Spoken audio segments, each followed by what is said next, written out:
Psychic Radio, Earth's #1 psychic radio network, and watching Moonstruck TV, enlightening television.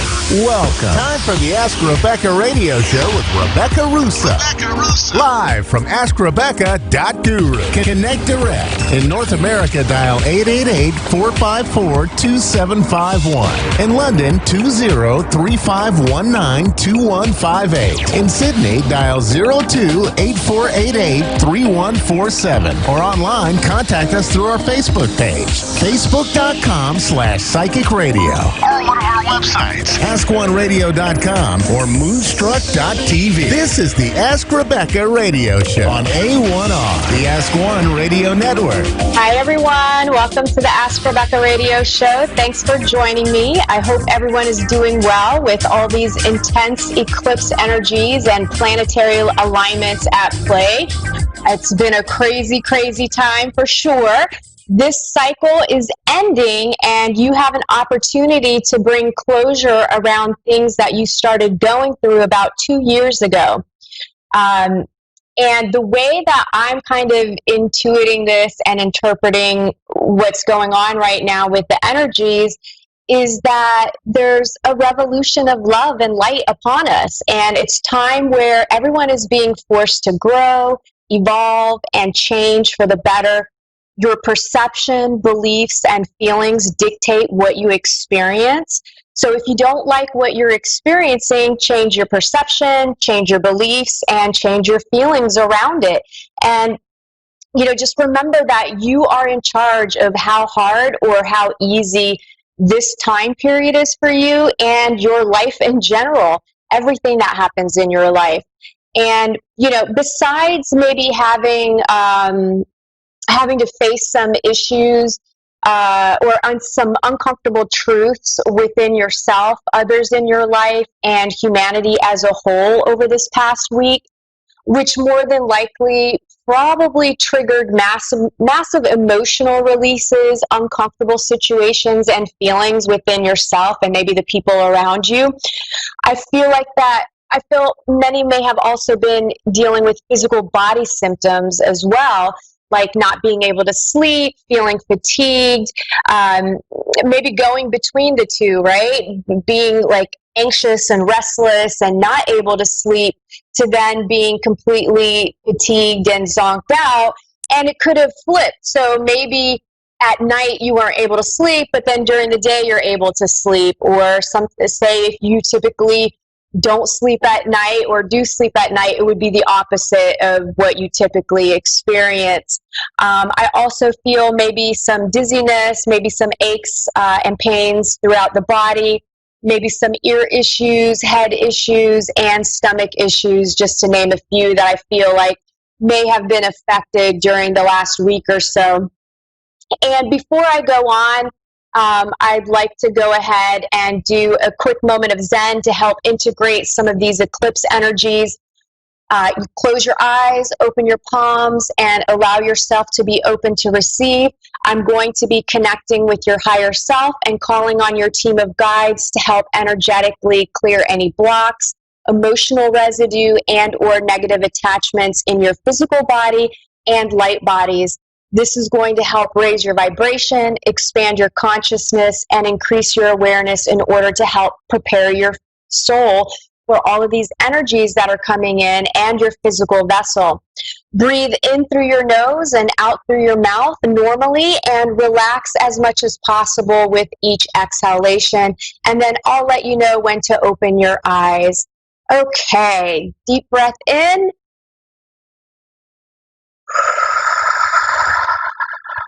And exhale.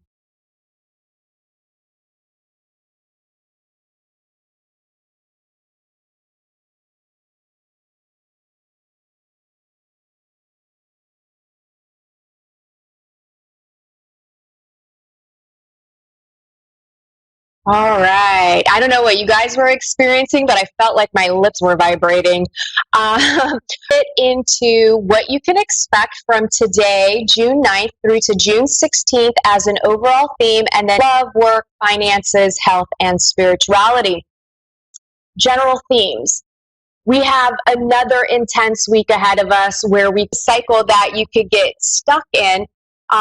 You'll get through this time period if you're proactively doing self-reflection work and really digging deeply into your own mind for self-imposed limitations and motivations to better understand why you do the things you do, why you make the choices you make, why you choose to use the words that you do, everything tied to you. The more that you can go there, the easier this time period will be for you. There's also lots of energy around romantic relationships, and the biggest obstacle everyone will have to face is differing viewpoints and their own delusions of being right. My advice, again, is to direct your energy and focus on interpersonal work versus emotionally reacting to a trigger that actually may be your insecurities and baggage flaring up. So basically, your first instinct shouldn't be to get on the defensive, lash out, blame, attack, and then cut and run. Check yourself, because that's a clear sign of self-sabotaging behavior, victim consciousness, and truthfully, it's just not attractive to the people that are witnessing your behavior. It's just a turnoff. So it's going to have the opposite effect of what you actually want to invite into your life. So instead, catch yourself before reacting, contemplate, evaluate, discern, then communicate from a place of neutrality, not emotional intensity brought on by fear and insecurity in your relationships if you do this work. And if you always just look at you as the problem and seek to understand first before going on the defensive. Another theme this week will revolve around superficiality. And every time I say that word, I just want to talk about Mary Poppins and supercalifragilisticexpialidocious. I just love that. Anyway, another theme will revolve around superficiality. And are you superficial? Do you hang out with other people you would consider to be superficial? Well, if the answer is yes, then maybe what's being mirrored back to you is you and a lack of your own depth. And it could be in varying degrees of what you're witnessing around you.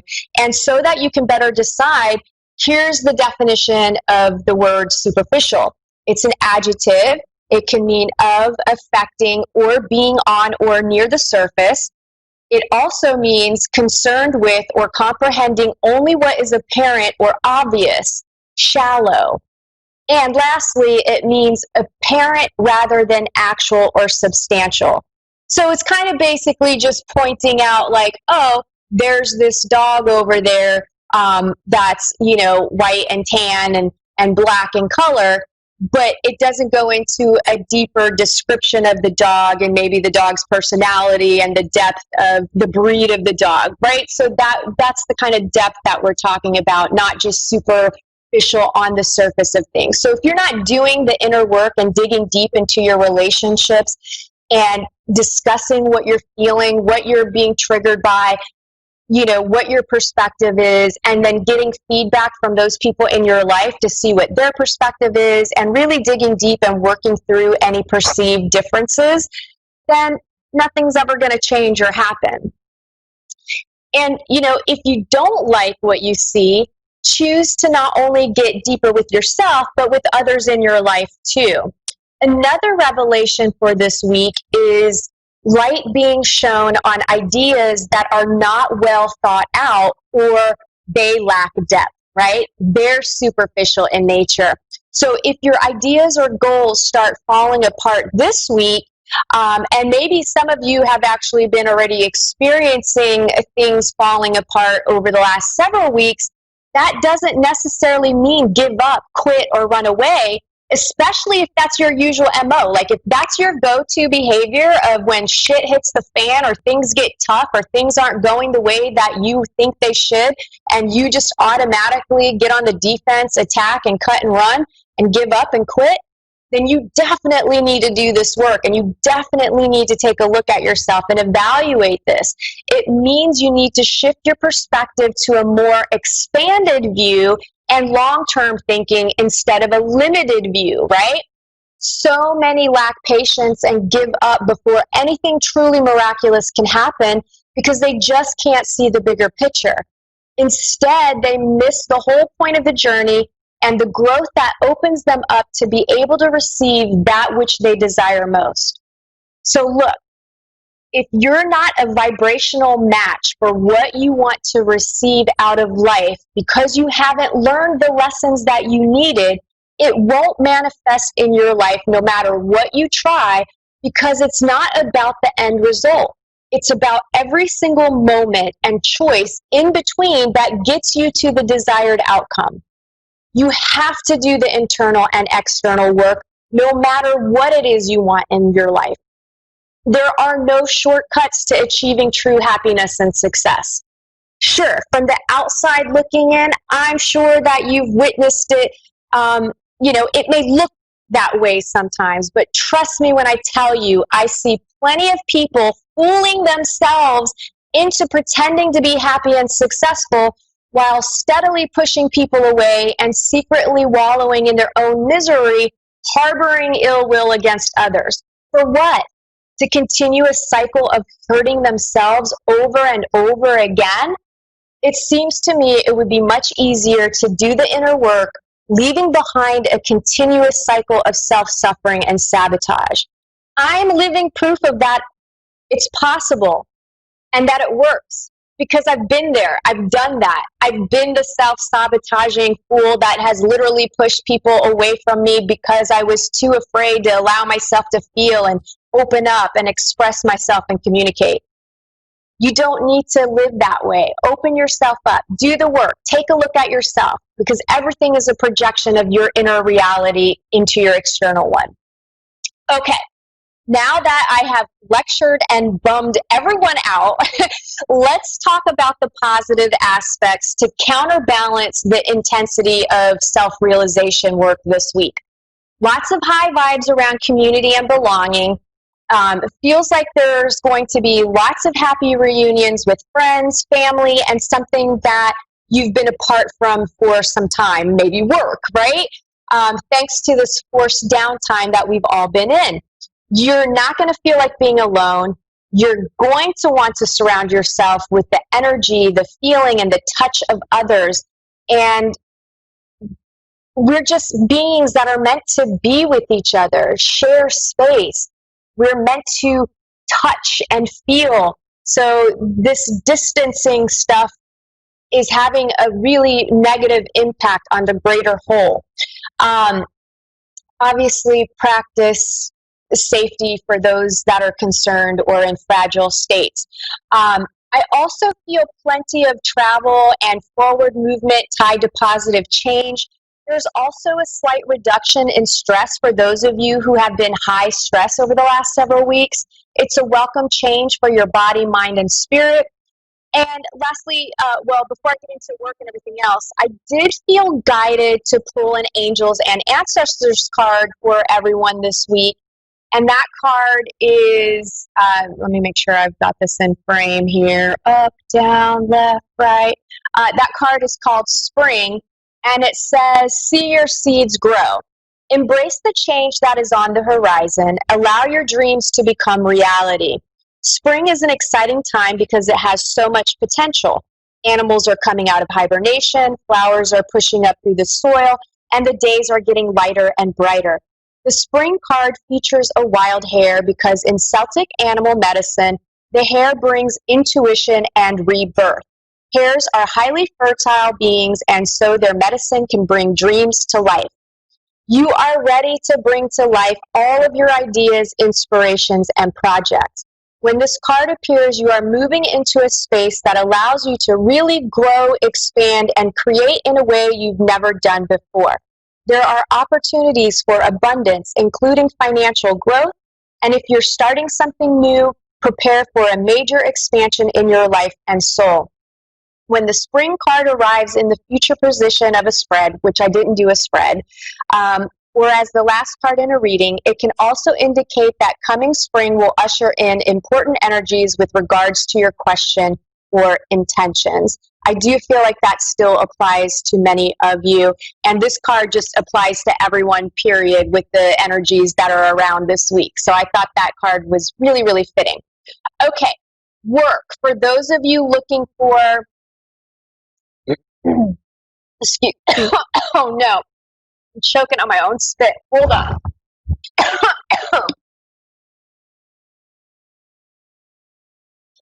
All right, sorry about that, guys. Okay, work. For those of you employed, I'm still feeling energies around people making decisions on or in the process of leaving a job. I also feel several people changing where they choose to do their business. I feel many of you more in a state of trust that the universe is guiding you to where you want to be and that everything is happening for a reason. And this goes for both employed and unemployed. And I'm also feeling some evaluation around personal relationships at work. So lots of positive energy in the work area of your life. Those of you that are looking for a job, I'm feeling lots of success with finding new jobs, so don't give up. In the area of love, those of you in committed relationships and dating someone seriously, I'm feeling stress around finances and money, which could lead to heated debates this week for some couples. Some other couples will be stressed just because they need a change of scenery, and I feel like taking a day trip somewhere or having a picnic at the park or just getting out of your usual boring routine will help you reconnect and strengthen the relationship. Those of you looking for love, I'm feeling some love connections through friends, so make sure you're getting out and about, socializing with your friends. You never know how a chance encounter can happen with your friends as your wingman or wingwoman. I'm also getting that some of you singles need to change up your routines and your usual hangout spots, so try new places. Finances, money is doing a weird balancing act this week again. So if you've been struggling financially, you could see an increase and signs of improvement. And if you've been riding high on the hog with money, then unfortunately you could see a turn for the worse or a bigger unexpected expense that sets you back a little bit financially. The bigger picture at play here is attachment, identity, and feelings surrounding money and to money. Health, I feel some of you may have some improvements to your overall health by looking to friends and family to see what's working for them. And I also feel there may be changes in healthcare practitioners and looking to clinics outside of the local area. Spirituality, it's a time of learning from the experiences and attitudes of others in order to deepen your spirituality. And spiritual insights and answers you've been seeking may suddenly come to you into your awareness, but I feel like it's tied to a change in your routine, travel, experimenting, and paying attention to your dreams. So that wraps up the intuitive messages. Let me get to my caller. I have Christine in Grand Rapids, Michigan. Hi, Christine. How are you? Sorry, I took a little bit longer to get to you here. How can I help you today? Yes, I don't know if it's possible, but I recently had a death with a boyfriend. He died from cancer. And okay. You want to try to connect with him? Yeah. What's his first name? It's Sean. Okay.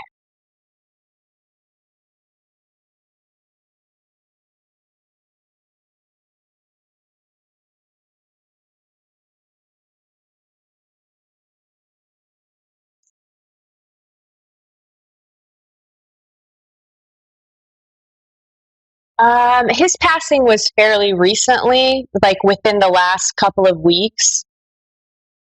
Yeah. Okay. Yeah, he's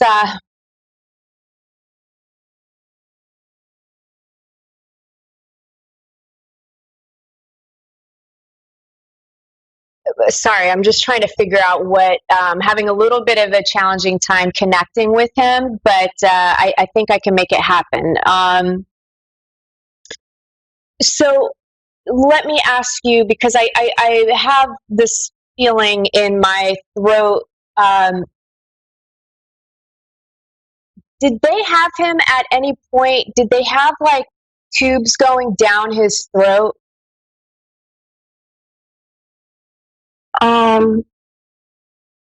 Yes, because he wasn't able to talk.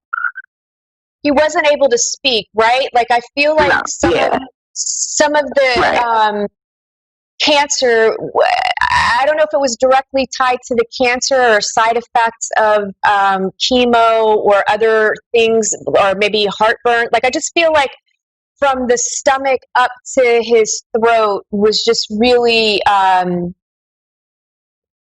don't know, I just feel a lot of damage, and I just feel like he wasn't able to speak, he wasn't able to breathe properly. But what he's saying is that he really, because he passed in the hospital.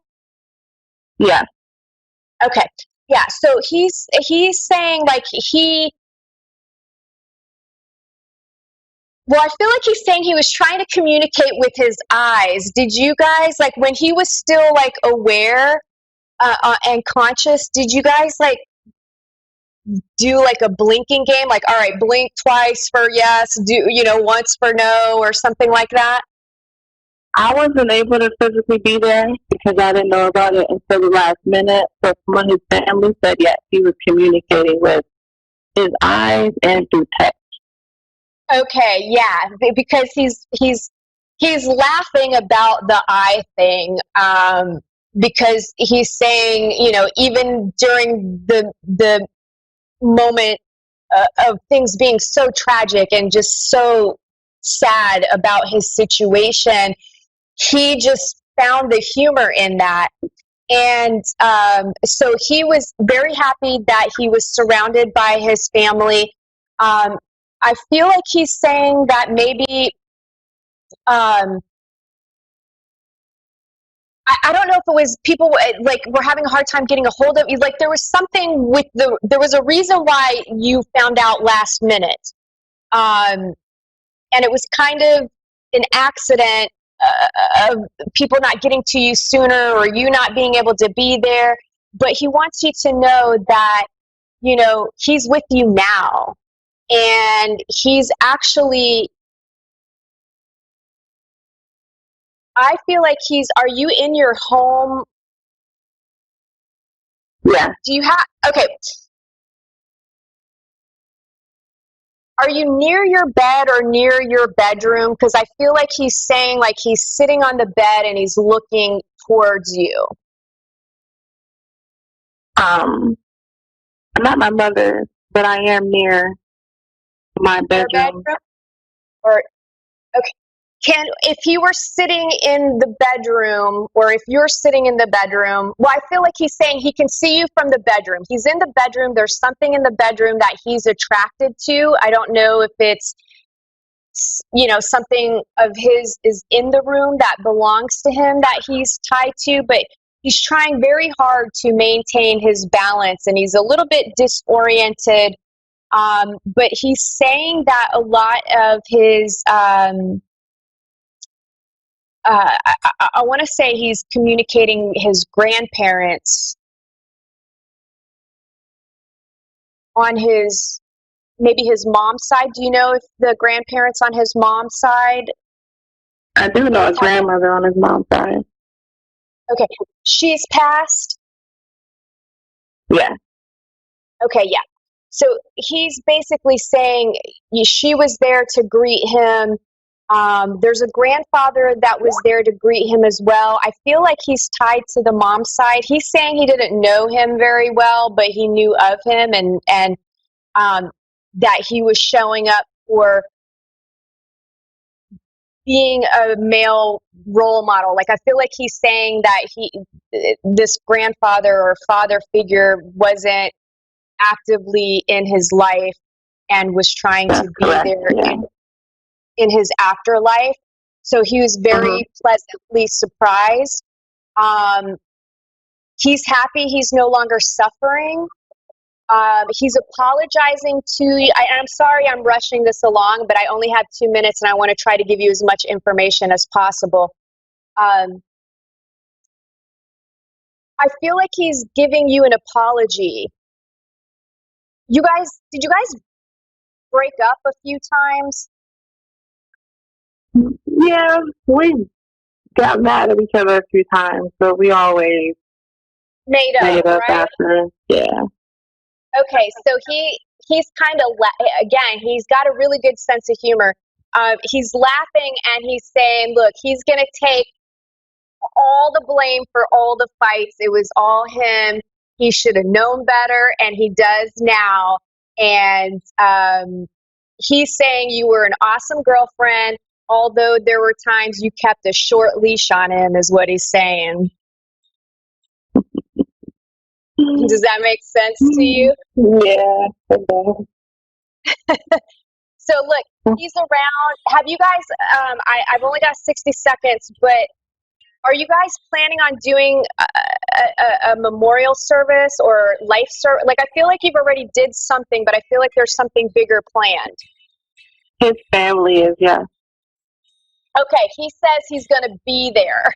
He's going to be there, and he's going to be working on giving you guys signs. And Christine, thank you so much for calling in. I've got to roll. Thanks, everybody. I will see you next Tuesday. Bye.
A1R Psychic Radio, Earth's #1 psychic radio network, and watching Moonstruck TV, enlightening television.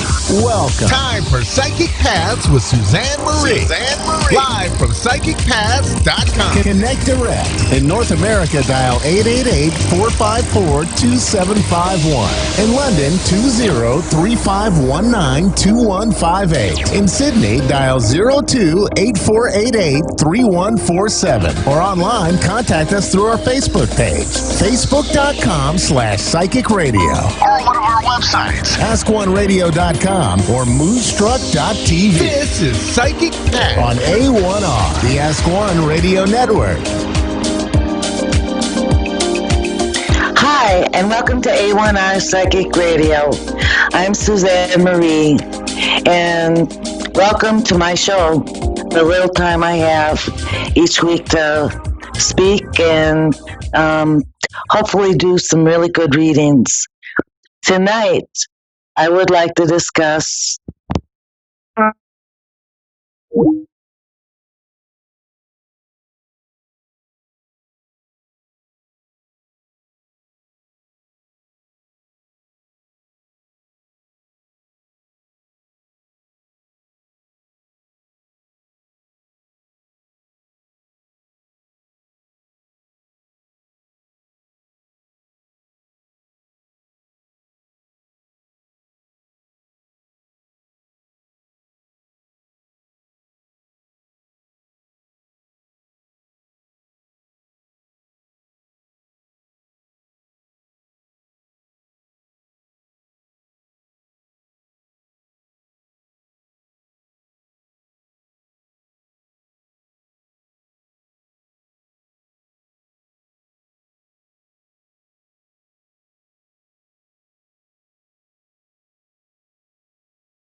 Hi, I would like to discuss love, and love as a state of being, and love as a spiritual experience, because I honor and I respect all religions, but for me, my personal beliefs is that the higher power or the creator or the God as we see him is love, period.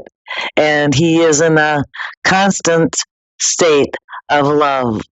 And so I'm going to share something with you that I have learned, and it's Corinthians 1:13. And then I'll discuss what I've come to believe about it. So here it is. Corinthians 1:13. If I speak in the tongues of men or of angels, but do not have love, I'm a resounding gong or a clanging cymbal. If I have the gift of prophecy and can fathom all mysteries and all knowledge, and if I have faith that can move mountains, but do not have love, I am nothing. If I give all I possess to the poor and give over my body to hardship that I may boast, but do not have love, I gain nothing. Now, this is kind of the important part. Love is kind, love is patient. It does not envy, it does not boast, it is not proud, it does not dishonor others, it is not self seeking, it is not easily angered, it keeps no record of wrongs. Love does not delight in evil, but rejoices with the truth. It always protects, always trusts, always hopes, and always preserves. Love never fails. But where there are prophecies, they will cease. Where there are tongues, they will be stilled. Where there is knowledge, they will pass away. For we know in part, and we prophesy in part. But when completeness comes, what is in part disappears. So, when people are dealing with other people in society and in their community, and they are working in a place of love, organic love,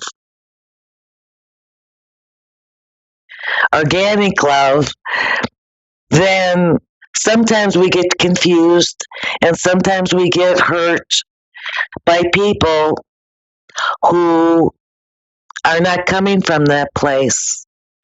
So the reason is that the person may be not coming with you in love. So they're going to be confusing, they're going to be frustrating, and they're going to be negative. So we have a Kai from Chicago. Hello? Hi. Hi. Can you hear me? Hi, can you hear me? I can hear you now. Yeah. Oh, good. How are you tonight? I'm okay. Thank you for asking. Good. What can I help you with? I noticed that you guys were offering a free reading on a Facebook page, so I was just wondering, just inquiring more about that, and I was kind of interested in getting and receiving one if that was possible.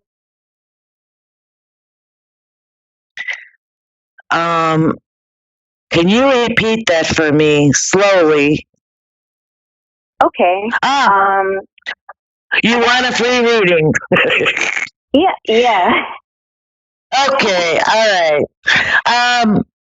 Yes, so is there anything in particular that you would like a reading with? Love, health? I guess mainly about my future, like career path and like life path, and just like everything in general. Yeah. Okay, can you hang on a minute? Yeah. Let's see what it says. Okay.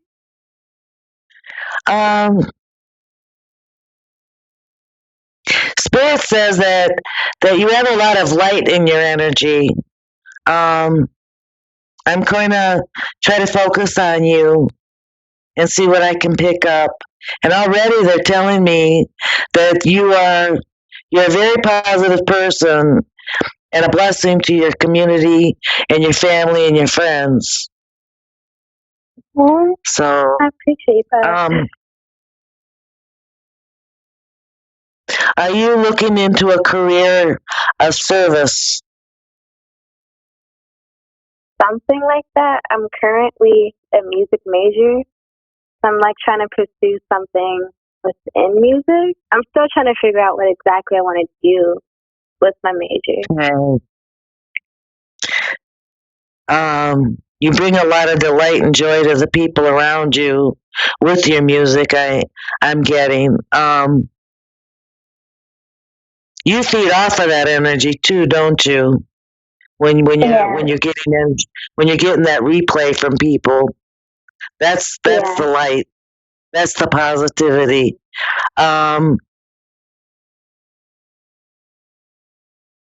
Are you in school for arts? Yeah, I'm in a liberal arts school, but I'm a music Okay. major there.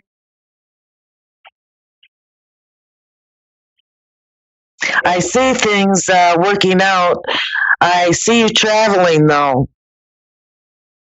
Really? I see you traveling. Yeah, I see you traveling. Um, let's see.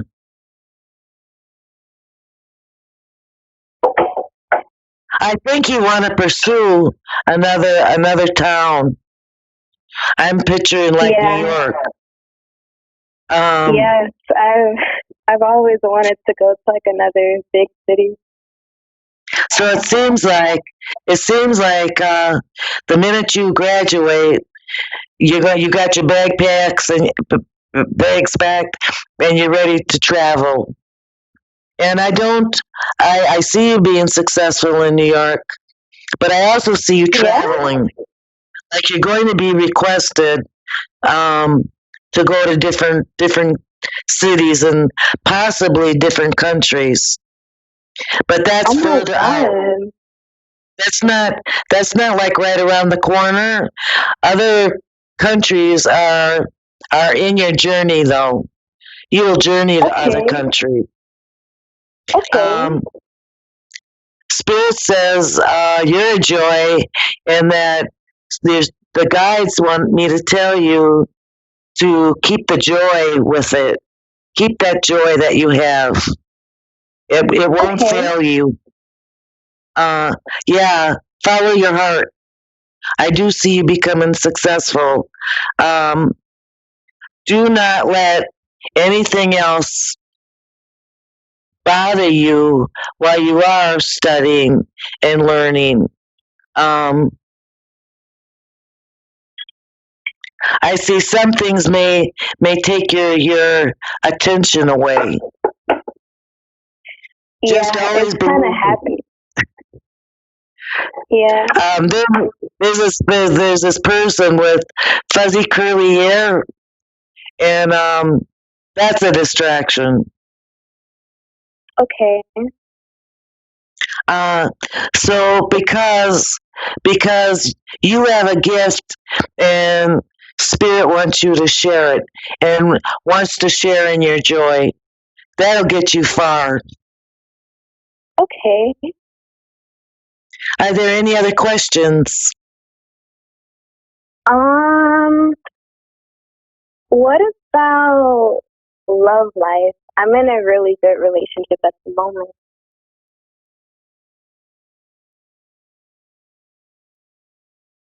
Let's see.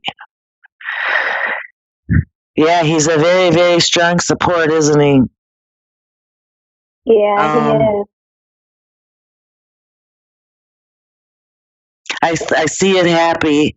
I also see at a certain point, you know how people get engaged and get married? I see with you two an elopement. I see that you two just run off and do it. Yeah? Yeah. It's not planned. It's not, him getting on his knee like that. Then the whole family's involved. No.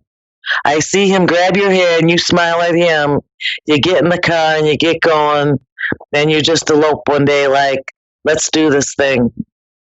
Oh my God. No, because that's what I've been like thinking like lately, because we've been together for almost about a year, and like I've never met anyone like him that's like made me like so happy and like genuinely cares for me. And like I kind of thought about like marriage, and like we're thinking of moving in together after I graduate from college and everything. We're planning on like get an apartment together.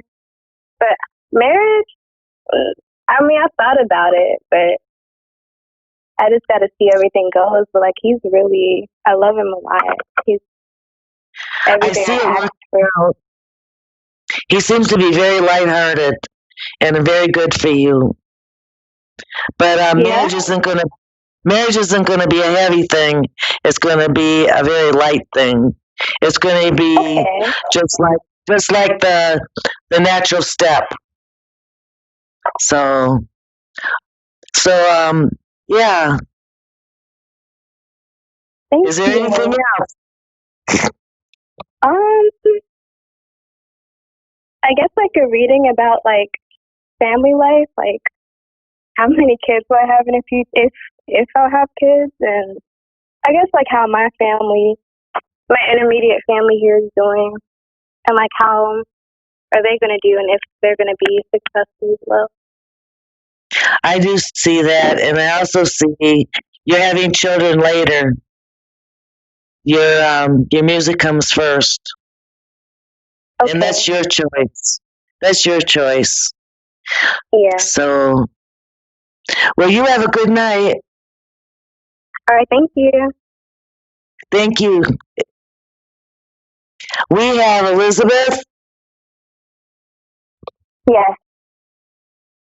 Hello. Can you hear me? Yes.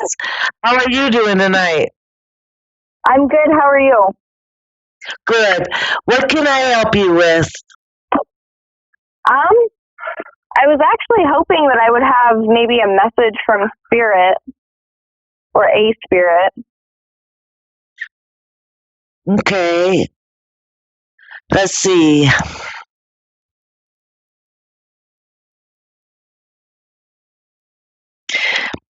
Spirit is saying that you're not taking care of yourself. That there's a point of anxiety. Yes, probably true. And they're saying that you need to learn how to breathe and let it go. Okay. Easier said than done, I understand. But Spirit's very worried that you're not smelling the roses.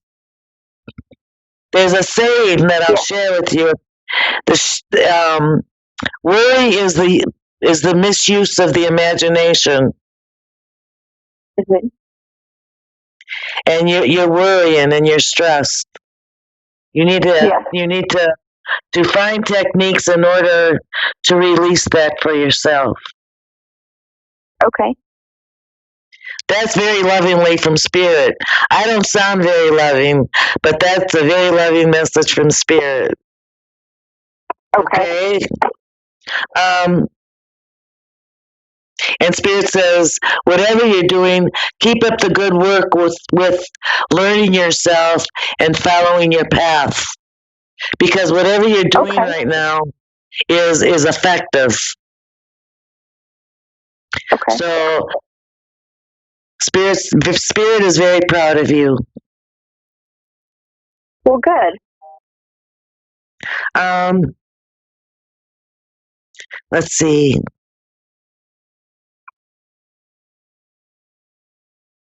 One thing in particular is kind of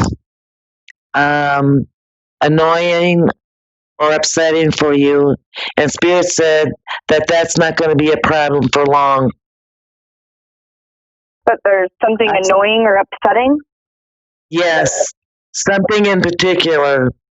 They said, don't worry so much, it will be taken care of. Okay. Yeah, they showed me you're very frustrated. Something's very frustrating, but it's going to be okay. Okay.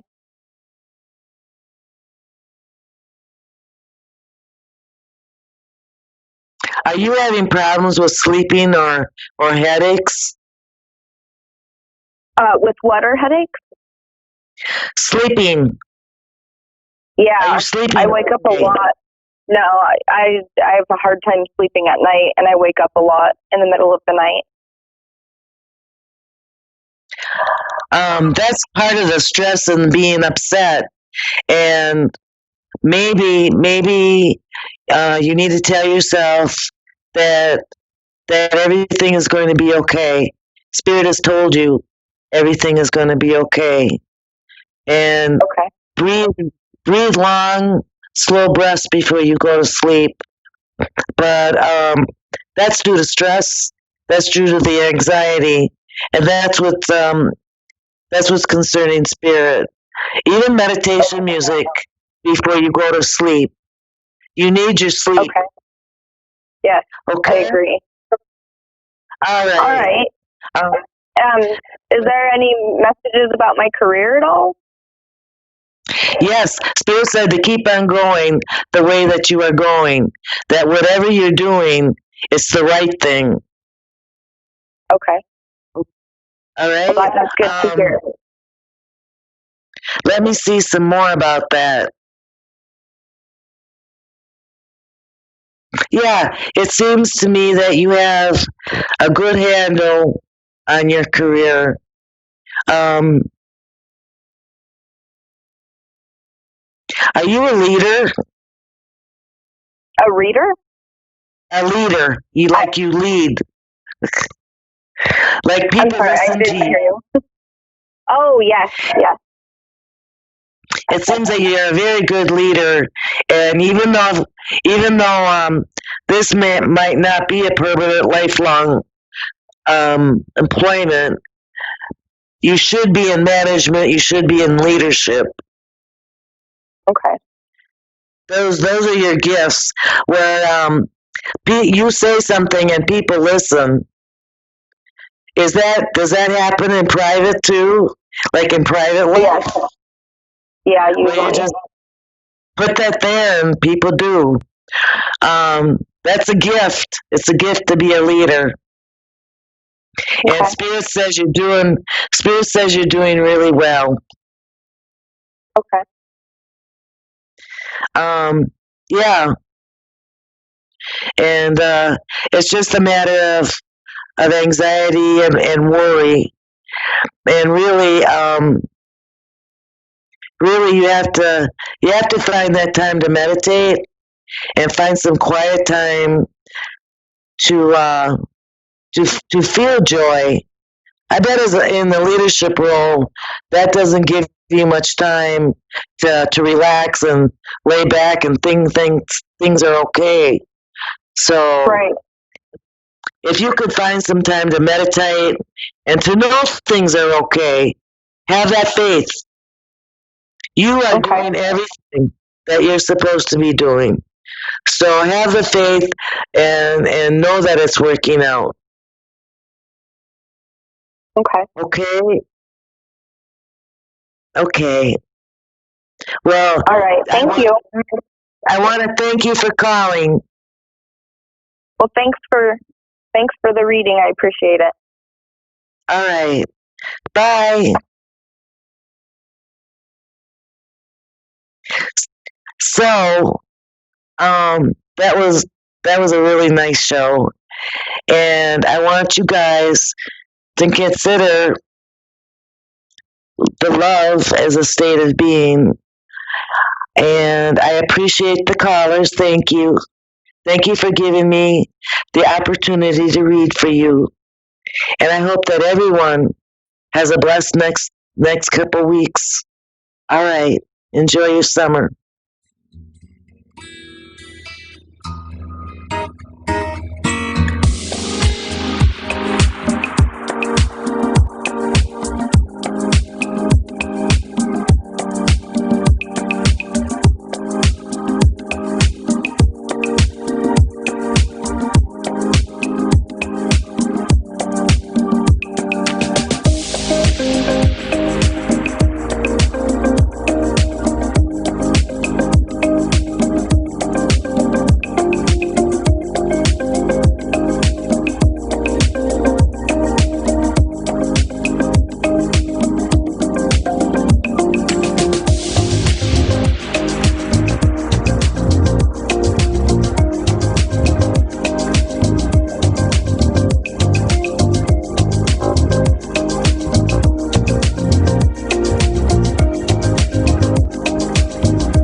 Psychic Radio, Earth's #1 psychic radio network, and watching Moonstruck TV, Enlightening Television. Welcome. Time for New York City Celebrity Psychic with Perry Lyons. Perry Lyons. Live from PerryLyonsBrilliance.Wixsite.com/Perry Lyons. Connect direct. In North America, dial 888-454-2751. In London, 20-3519-2158. In Sydney, dial 02-8488-3147. Or online, contact us through our Facebook page, facebook.com/psychic radio. Or one of our websites, askoneradio.com or moonstruck.tv. This is New York City Celebrity Psychic on A1R, the Ask One Radio Network. Hi, Cat. Hey, kitten. Oh, ever since Tiger King, I'm not allowed to say that anymore. Hi, cherished ducklings. I'm really glad you're here. So, it's been quite a week. But what we're going to do first is draw some cards. I usually just draw 3 tarot cards to see what the psychic weather is going to be for the next week. And since I do them randomly, I don't look. They're in my little New Yorker bag that I got for free because the New Yorker did a piece on me. That was cool. I'm bragging. But you know what? I think women should brag more often. Because, at a party, you'll see men hanging out together and they're bragging to each other. That's how they bond. They brag about their accomplishments. They brag about, whatever. And then women, I'm used to hear, sort of bond over empathy and sympathy, but they'll bond over, we don't brag as much. We tend to console each other. So this week, I would start thinking about bragging. I mean, don't call me next week and say, no, nobody likes me. But let's start modeling bragging for babes. Anyway, it's really hot here. Of course, it's hot anywhere I am. There you go, first bragging. And I'm going to do the tarot weather. Right before I do that, I've been talking about quickly showing you how to do a dream board. So, very quickly, this is one of the most effective techniques I know for drawing things into your life. Get a board, get a big piece of paper, one of those big cardboard things. Like I had to explain what paper was to you. Anyway, and then what I do is I go online. I either use old magazines, but there are not so many of those anymore. So there's this, you can find these things, it's called 200 Best Art Photography Worldwide. It comes out once a year, and you can usually get it secondhand for $1 or $2. And it's got, so pick an area you want to concentrate on. Sorry. If you want to concentrate on love, go find what's called, oh, hi, Barbara, I'll be with you in a minute. Go to what's called a feng shui, FENGSHUI website, and just look up like the map of the house, or the apartment you're living in, and pick the area that has to do with romance or work or, I don't know, llamas, whatever you're into. You're going to do one about romance and want to attract the perfect person into your life. Go through a book like this and don't overthink it. I'm going to show you some of these pictures. Like, pick anything that makes you feel good. Okay, I have no idea what that was a picture of. So maybe you want a feeling of freedom. You pick a beautiful landscape, or you pick a picture of a couple together. If you want to get married, like pick a picture of a couple like that who are very bonded and very close. But go through and pick out pictures that make you feel a certain way, not the way you think you should feel. You can also pick out, like, if you're doing one about love, find a love poem that speaks to you. And paste it on there. Put some flowers and really feel it. So a lot of times when people make dream boards or mood boards, what I find is that they'll pick out pictures that don't of what they think they should want, but you want to pick out stuff that you have just this like emotional reaction to. Anyway, I did that once, and wow, I wound up attracting exactly the person I wanted and needed at that time. And perfect. One of people's sexiest men alive. Gorgeous and handsome and kind. Great. Good 3 years. Anyway, so that works. And you can do it with work. You can do it with both. And success. And darling, give me one more second, Barbara. Do you mind? Are you still there? Yeah. Thank you, Angel. I'm just going to pick 3 cards for the tarot weather this week. Okay. Yeah, as I said, good, there's a happy ending. The first thing that comes up right now, and not to get too much into the news, but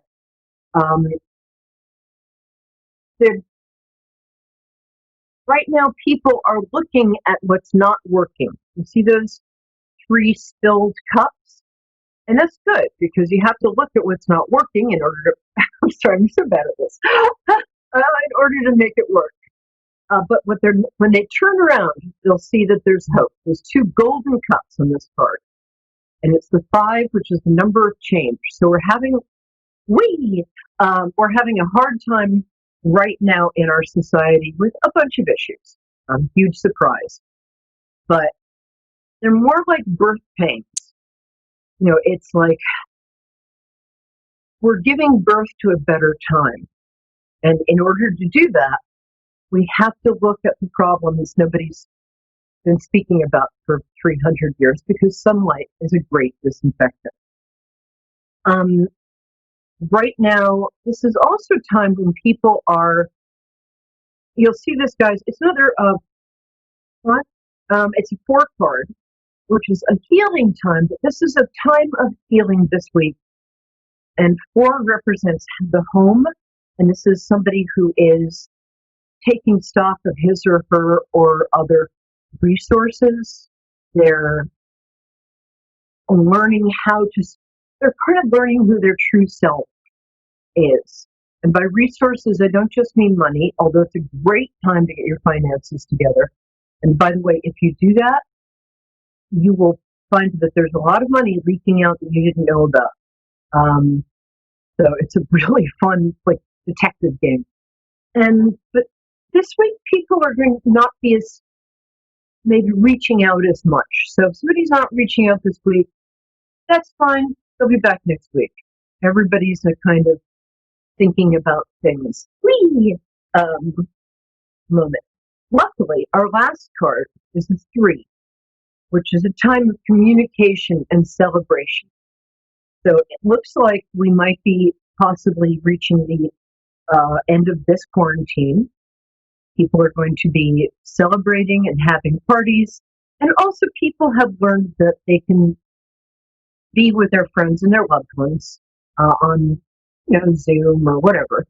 And we've all learned to reach out a lot more in the past than we're used to. So that's been a great lesson. And it's also a happy ending. This also might mean that the people who, if you were quarantined with your boyfriend, girlfriend, other, llama, whatever, there's a chance you might wind up engaged. Because if you got it through this without breaking up, man, that's saying something. Okay. Thank you for being so patient. Barbara, I hope and pray you're still there. Are you? Yes, I am. Oh, I'm so glad. I'm going to ask you. Yeah, I'm still here. Thanks for being so patient, Angel. Okay. And first, I'm going to ask you your birthday. Not a problem. It's What's your November 13th. November 13th, 1983. I heard so. Forgive me, my new. I just need the date one more time. My new iPhone is arriving tomorrow, and this one has had a hard life. Oh, November 13th. That's a great day. Yeah, November 13th. So we're not intense, are we? Yes. All right. It feels to me, Scorpio is a very misunderstood sign. People think of it as like revengeful and mean, and actually, Scorpios are enormously loyal. They have a beautiful, elegant reserve, not like Leos, who will tell like the bus driver and somebody else's pet poodle the most intimate details of their personal life. That's great. But Scorpios have an elegant reserve, and they are intense and wonderful people. Did you have a specific question, or would you like me to do a kind of all? Well, specifically, I've been seeing this guy for a while. I'm over a year already, and he's playing Dr. Jekyll and Mr. Hyde. One minute he'll be great and fantastic and affectionate to me, then the next minute he's closed off and distant and okay. So I'm just trying to get a feel of, I mean, he's already said, I care about you, and then the same sentence he said, but I'm hesitant to say I love you. Okay, so sum that up in one sentence as a question for me. And that's not a reproach. It's just because I'm either hard of hearing or I'm having a lot of trouble hearing you. So, say it one like I said, my biggest question is, where are things headed with the guy I've been seeing? Is this where I'm supposed to be at with him, or is it's just, like I said, he'll play Dr. Jekyll and Mr. Hyde? Got it. Thank you, my angel. What's his birthday? Or you don't have to tell me, you can just sort of beam it to me. Chris. What? His first name's Chris. His What's first name is Chris. Or first name? Chris, okay. And he's a Capricorn. You know, what I've discovered, it's a little bit of a rough week for Capricorns. It's a bit of a rough week for everybody. It can get better, but not going to lie, people are feeling confined. And as I said, people are also withdrawing this week. The card I showed you earlier with the man who's hugging the coins to his heart, and it's a man who's withholding his affections and attention for some reason. It feels like, well, for one thing, he's worried about something he's not telling you about. You'd be surprised how many people have big problems that they don't tell the closest people to them about. In his case, I believe he's going through some sort of financial blip. Not entirely surprising, but I think he wants to sort of look like a hero and look good to you. So I think he's kind of vanished a tiny bit until he can feel more confident and more like he deserves you. He was in a long-term relationship when you guys first started seeing each other. They weren't together, but he still had feelings for her. He's finally let those go. Yeah, he had just gotten divorced. He had just gotten divorced before I met him. So when what? Give me subtitles, producer. He had just gotten divorced before I met him. Yeah. Well, he was having a hard time. The reason it was easier for him at the beginning to be more present is because he didn't have that much invested in some way, but then he started to really have feelings for you. And sometimes with certain genders, yeah, okay, he just got divorced, yeah. So he was a little gun shy. I always used to read that word as gun shy when I was a kid. You just see it in the page. And he had a lot of trust issues when he met you because this woman was not honorable. And if she's watching, dude, straighten up and fly right. Anyway, so he doesn't trust women, but he does trust you because you have a good character. You are, in fact, a good person. And you work on it. And it's really nice. Thank you. Thank you for doing that. So, he will be back. He will. I would just leave him alone for a bit. You can let him text you. The best thing you can do right now is I work with my friend Jennifer Burton, who's a great love coach. And she says if you find something to distract you and put your energy into, and you're not thinking about the person all the time, which is what we all do. I mean, we don't all think about your person, but we all think about, although I'm sure I would if I knew. Anyway, back to you. But what we do is sometimes we can almost energetically crowd somebody without even communicating with them if we're kind of energetically investing in them. When we consciously pull our energy back into ourselves, doing something we love, songwriting, gardening, human sacrifice. Okay, maybe not that. But if you keep yourself busy with finding and learning new passions, you'll get absorbed. And nature loves a vacuum, or is it nature abhors a vacuum?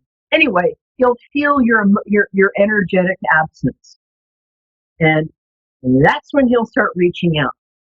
He also, because he has such trust issues with this divorce, there's also a custody issue there that's just killing him because he loves his kids. But he'll be back. He's sort of, I think he's actually appreciating you more in the absence. I really do. And if he seems like he's rejecting right now, cut him some slack. I'm not saying put up ever with abusive behavior, but he is drawing into himself right now. And he's a good man. He got into a bad scene when he was younger. But he's a good man. Is that correct? Did you, Barbara?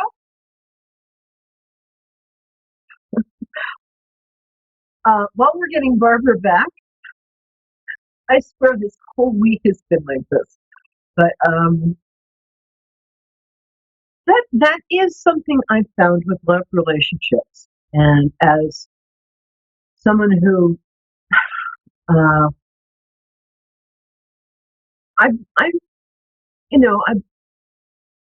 been kind of, I've had some good luck in that area. Let's say that. And I'm not classically pretty or anything, but what I found is something my mother told me. Well, she went, "Oh, Barbara, you're back! I'm so glad." I'm going to finish the sentence, then I'll tell you. I'm going to draw some cards for you. What my mom said, she went back to college when she was 34. I had just been born. She had 5 kids, but she went back to college, and for 8 years, and she was commuting into the city from the suburbs, waking up at 4, taking care of all of us, making dinner, breakfast, lunch, amazing, and earning a PhD in history. So, and she was very happily married, luckily. And she said, during that time, I have never had so many men hit on me, proposition me, offer to marry me. And she said, there's never been anybody for me but your late dad. But she said the secret to essentially getting any kind of partner you want, this works especially with men when women do it, is be busy and find take this time to really, you've already found out you're good at a couple of things you didn't know you were good at during this quarantine time, right? Yeah. So it's the same kind of thing. Good. I'm glad. Yeah. And there's some skills you really didn't know you had. And I think one of them really surprised you. So let me just see where it's going with this guy, Chris. Give me a second. Archangel Raphael, Archangel Gabriel, Archangel Michael. Oh, there you go.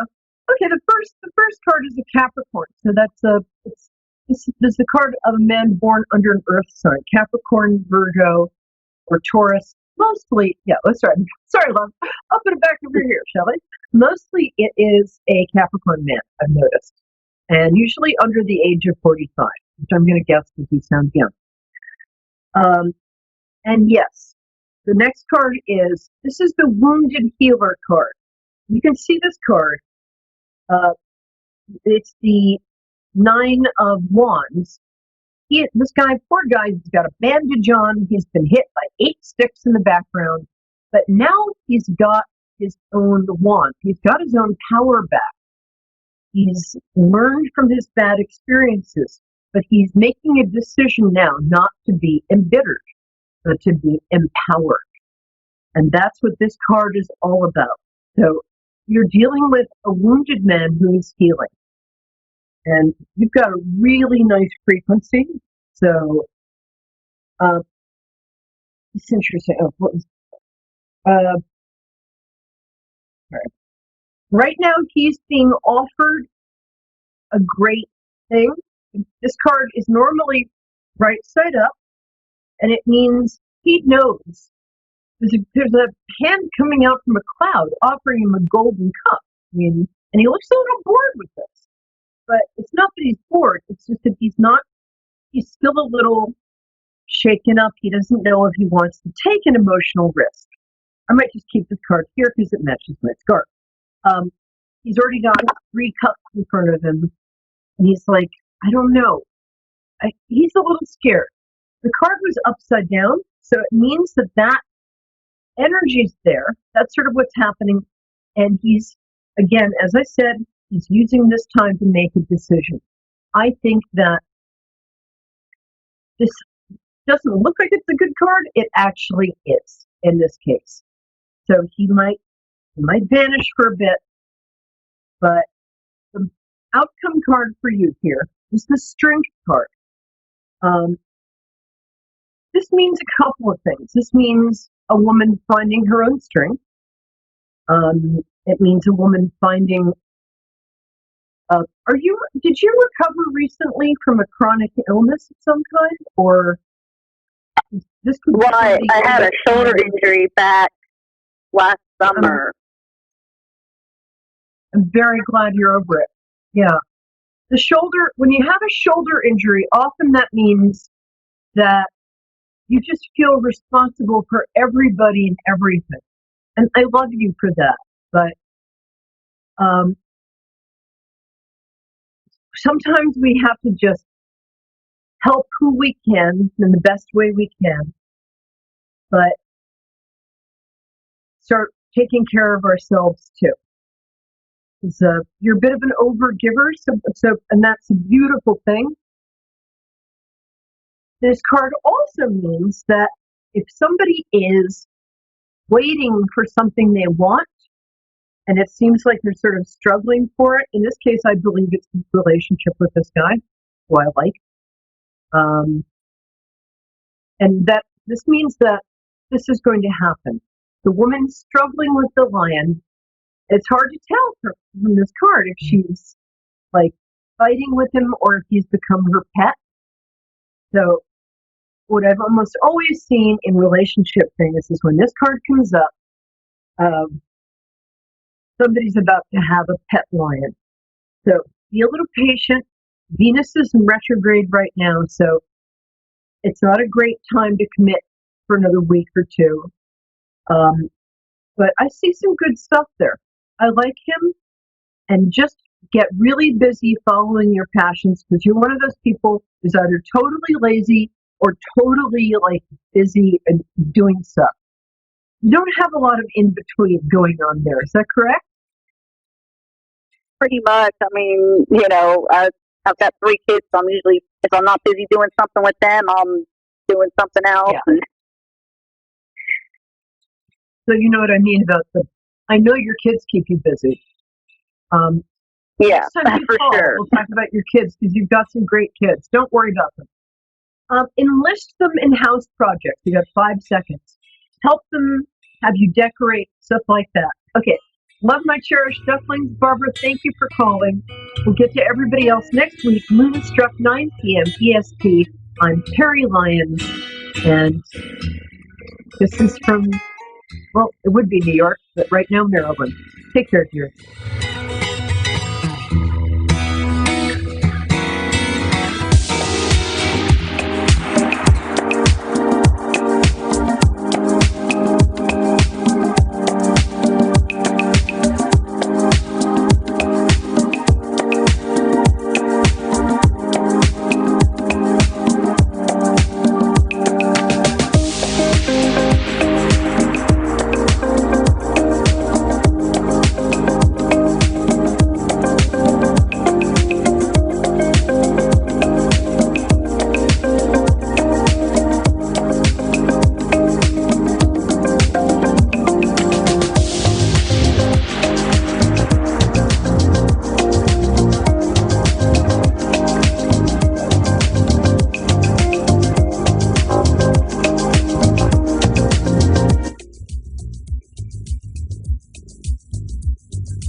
Psychic Radio, Earth's #1 psychic radio network, and watching Moonstruck TV, enlightening television. Welcome. Time for Gemma Spirit World with Gemma. Live from GemmaSpiritWorld.com. Connect direct. In North America, dial 888-454-2751. In London, 20-3519-2158. In Sydney, dial 02-8488-3147. Or online, contact us through our Facebook page, facebook.com/psychic radio. Or one of our websites, askoneradio.com or moonstruck.tv. This is Gemma Spirit World on A1R, the Ask One Radio Network. Good evening, everybody. I am Gemma, your host tonight. How are we? My goodness, another week. Can you believe that we are finally in June. Today is my youngest child's birthday, so happy birthday to Casey. And it has been a huge week for me, connecting a lot of spirits to a lot of loved ones. And I am back into work. I have been for the last 3-4 weeks, but it's really nice to connect with different people from all over the world. Given what we all have been going through, and I've been shuffling my cards, thinking, oh my goodness, what am I going to talk about? And the one card that really jumped out from my deck of cards was to be kind to yourself. And the message that was coming through from my guides was to spread kindness wherever you go. Let nobody come to you without leaving happier. And it's amazing, we underestimate ourselves in how we can deliver our acts of kindness. And kindness really begins with us, so we can change the world by being kind to others. And ways that we can do that is just by, it can be smiling to a stranger, or it can be winking to somebody, or complimenting somebody, or, it could even be making a cup of tea from out of love, or making something for someone, acknowledging, strangers, smiling, it's all acts of kindness. And we don't have to know body, we don't have to know these people, but those acts of kindness can change somebody's day, somebody's life.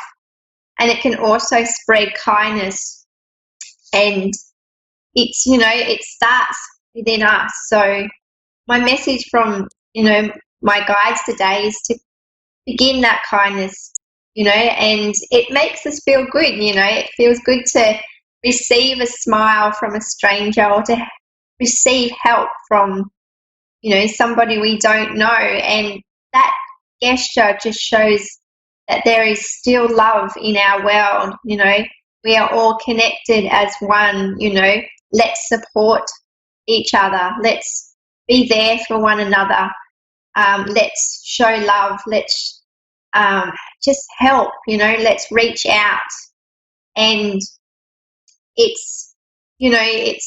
all comes from our heart. So yeah, let's all come together. So spread kindness, spread love, and lift our vibration up. Let's create a happier world, a safer world for all of us. Let's accept one another. So yes, that is my message. I am going to connect with some callers. We have Kristen in New York, USA. Hello, Kristen. How are you tonight? I'm good. How are you, Gemma? Very well, thank you. How can I help you? I'm just looking for any messages. Yeah. Okay, a message from loved ones, or just message from your guides? Around you at the moment, I have two Oh, sorry, was that love? It would be a Okay. message from loved ones who passed. Sorry, what was that? Sorry? I'm just looking for messages from loved ones who have passed. Oh, yeah. Yeah, definitely. Sorry. I have two. That's what I thought you said. Okay, so I've actually got two lovebirds come in. I know that as we were connecting, I had two yellow birds fly in, and this lets me know that, you know, when I see the two lovebirds, I feel like it's two. Okay, I've got two lovebirds around you at the moment. Let me see what's going on here. Okay, so I have a younger male energy coming through at the moment. Okay, he's letting me know he was in his 30s. Do you have somebody close, a loved one close to you that passed away in their 30s? A younger male. He's also letting me know that he was. Yep. Oh, yeah, yes, that would make sense. My boyfriend passed away when he was 29. Okay, yes. And the love of your life, because he's brought through, you know, he's letting me know that he is here with you. He's always around you. Were you engaged at the time? Because he's showing me the connection that you know, you still feel him, you still feel his presence around you, but were you engaged with him at the time? No, I was not. Okay.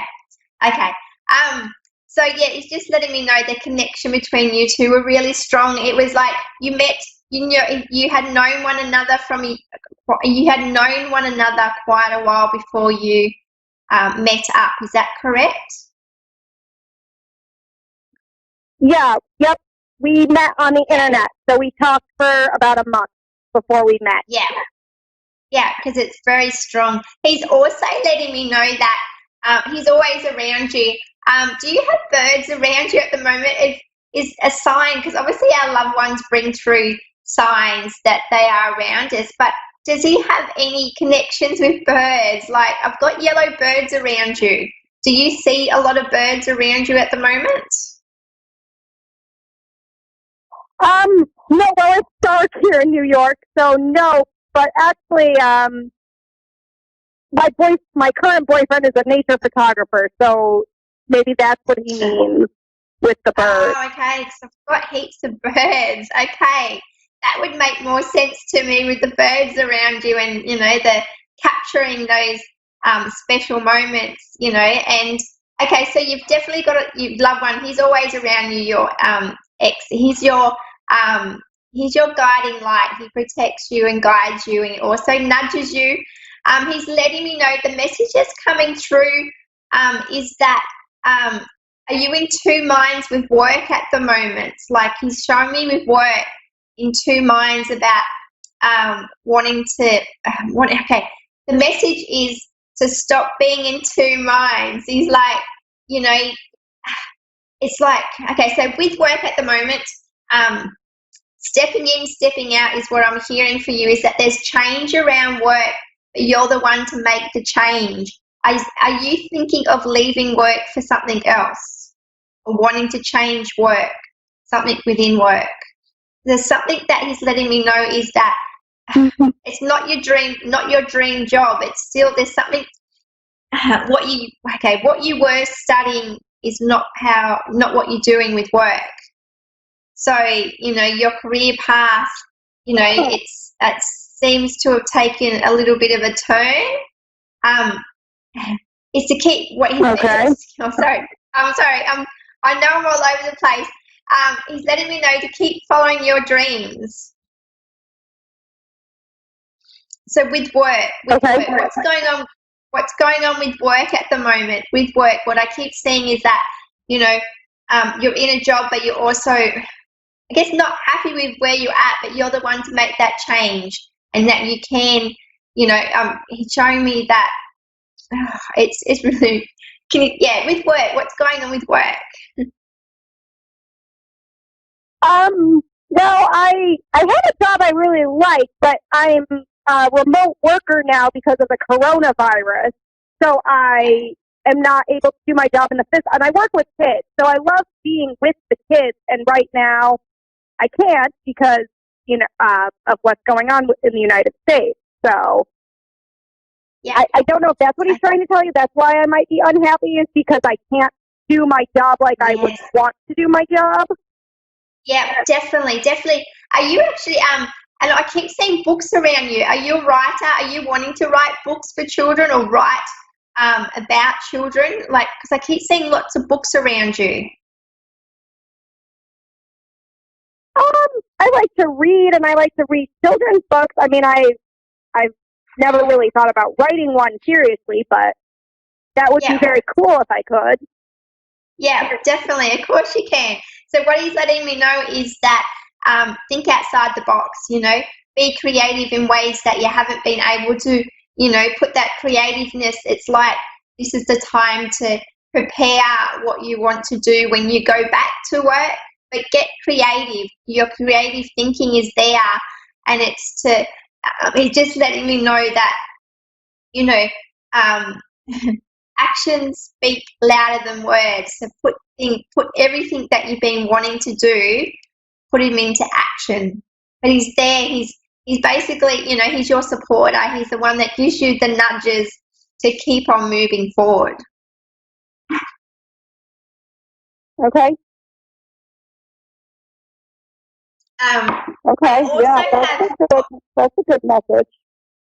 Yeah, definitely. I also have your grandma around you at the moment. I have a lady around you, a lady around you, and she has curly white hair. Very, she's come, okay, let me just see. Her strengths, she comes across like she's got this strength about her that allowed her to she was the kind of person that if somebody told her that she couldn't do this, she still went out and did it. So nothing stopped her from achieving. She was a high achiever. I get a grandma or a grandmother figure around you, but she's very, very professional. She made a difference to the world. Her acting service was huge. Does this resonate with a grandma figure around you? It sounds like my grandmother who was a nurse. Okay, yes. Yes, she had a big heart. And with her hair, did she have shorter hair? Was it curly hair? Yeah, you could say that. Yeah, well, she's definitely around you. And what she's letting me know is she's carrying a basket. She's got this basket of goods, and she's letting me know that, don't doubt yourself. You have everything inside of you. Put everything to good use. She's very much, letting me know that, it's nothing. Don't let anything hold you back.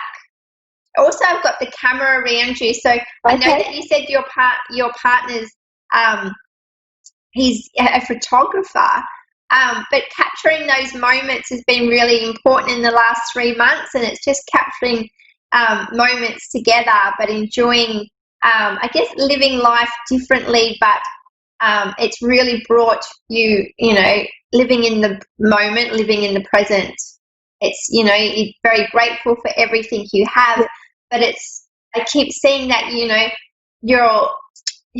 you're driven to achieve. You're successful, with what you want to do. Don't limit yourself to what you can't do at the moment. Keep on moving forward. Your grandmother around you, and she's like, keep on going is what I keep hearing. Don't allow things to stop, because the world will stop. Keep your mind active. Keep doing the things that you have put on the back burner. Right. Yeah, that makes sense.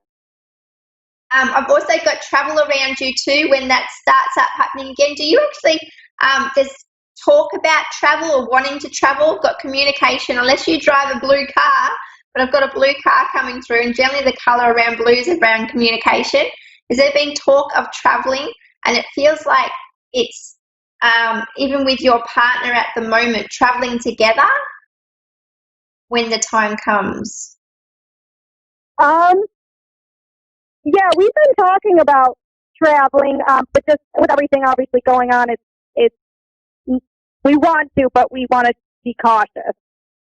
Yes, definitely, definitely. And I see that making memories. There's lots of exciting times ahead of you both. And yeah, I just keep seeing lots of photos, but I also feel like it's time together, that time, it's been, it's going to be an adventure, but also creating memories together whilst you travel. So I do see that happening for you. Yeah, actually, okay, thank you. What were you going to say? Oh, I was going to say, actually, we were supposed to go to Canada for my birthday in March, but that got postponed due to the situation, as you know. So, yeah, that makes sense. Yeah, definitely, definitely. Well, I only have 10 minutes left, and it was lovely to chat with you, but I wish you all the best with your traveling plans. And, get creative with the things that you can do now so that when you do get back to work, you can, I just keep saying, get creative, don't hold back. But it was lovely to chat with you, Kristen. Okay. Thank you so much, Gemma. That's okay, bye. Tammy, hello. I'm good. How are you doing? Very well, thank you. While we were trying to connect with you, I had your health coming through. Have you had some issues around your health, or have you started to change your diet? I started to change my diet and things. Yes, I had that coming through strongly, and it was letting me know that the little changes that you have been doing has been making a big difference, but it's so, it can be such a hard thing to do, but just keep on doing it, keep on changing something little each day, and don't give up, because it's making a big difference in regards to your health, but also you're starting to feel better. You've got a lot more energy to be able to do the things that you haven't been able to do. Yes, that's like I've been learning how to run and things because I didn't have the energy for that kind of thing before. Yeah, definitely. I can feel it, and it's just surrounding yourself with positive people too. I know that our health, can be such draining and take a lot of energy from us, but surrounding yourself with people that you want in your life is also coming across strongly in a message from your spirit guides. Yeah, that's what I'm trying to surround myself with positivity people and things. Definitely. Well, it's making a difference because I can feel your energy. And it's, life is also creating change in your life as well. And it's for the best. And it's something that, you've always gone out of your way for other people, and you've given so much to other people that they've taken advantage of that from you. And it's good to see that you're putting boundaries down and really keeping firmly with them, with the kind of people that you have in your life. I do see the word no, so you find it hard to say no. Is that correct? Yes, I'm really working on that. I have a hard time with it, and that's one of my things I'm working on right now is it's okay to say no. Yes, I totally agree with you. And it's like, definitely, and it's making you stronger, and it's also, it brings our awareness. You're aware of the kind of people in your life when you're putting yourself first, and it's, you're getting confident, and it's knowing that you can't change somebody else's behavior when you say no to them. So good on you for making these changes, and it's definitely, creating. It's just creating. Let me just see. Just opening up your world to better people, but it's more opportunities it's going to create for you to connect with other people in your life. Yeah, because I'm trying to change the type of people I connect with and build a better future and manifest a lot more things because I've been ending a lot of karmic cycles and things. Yep, definitely. Well done. Like, I just can, I've just have this, celebrate yourself and how far you have come. I also, for you, I've got study around you. Are you studying at the moment? I've got lots of reading around you, but are you studying further in your studies? I might be going back to school, thinking about going back to school, but I've been doing a lot of spiritual learning and groups and classes and things lately. Yeah, amazing. I can, you're embracing change, you're embracing your spirituality, and it's, it's opening up who you are, and it's good to see that, you're standing in your power and you're learning and you're growing, but it's shaping your future and also your career and, what you want to, because in active service, you love to give to people, and I just can see everything opening up for you. So embrace that change. And yeah, it feels really good. Yeah, thank you for this confirmation, because I've been kind of just struggling and feeling a little bit like, am I going the right direction? I feel it, but it's just slowly getting there. Yeah, definitely. And that's it, it's all about the timing, as they say, and it's all meant to happen at the right time. Enjoy the process and keep on writing. I see lots of writing, whether you're journaling, but, keep on writing down everything, because I know that, you're sensitive in a way that you're very aware of people around you and energies as well. So, keep on writing. Yeah. The more you write, the more I can feel it. The more you can express yourself, and the more you can channel with energy as well, your psychic abilities. So it's, keep on doing what you're doing. It's definitely, it's clear. You're on the right path. Thank you very much for this confirmation, because I was having one of those days. The energy's been really intense today, and I just needed this extra uplifting. Thank you. Yeah, and another good way is to put some music on, really move, dance, get that energy flowing through your body. It stops any stagnant energy in our body. So, keep that flowing energy going. Put some music on, raise your vibration. Thank you very much for that reminder as well. Yeah, definitely. And how else can I help you? Sorry. Do you have anything about my love life? Okay, your love life. Okay, let me just see, because I've got two. Okay, I keep seeing two hearts in front of me, and what I mean by that's your heart. But I also see that there's somebody that it feels like you give a lot more than you get. So at the moment, it's I have 90 seconds, but I want to let you know that communication is the key.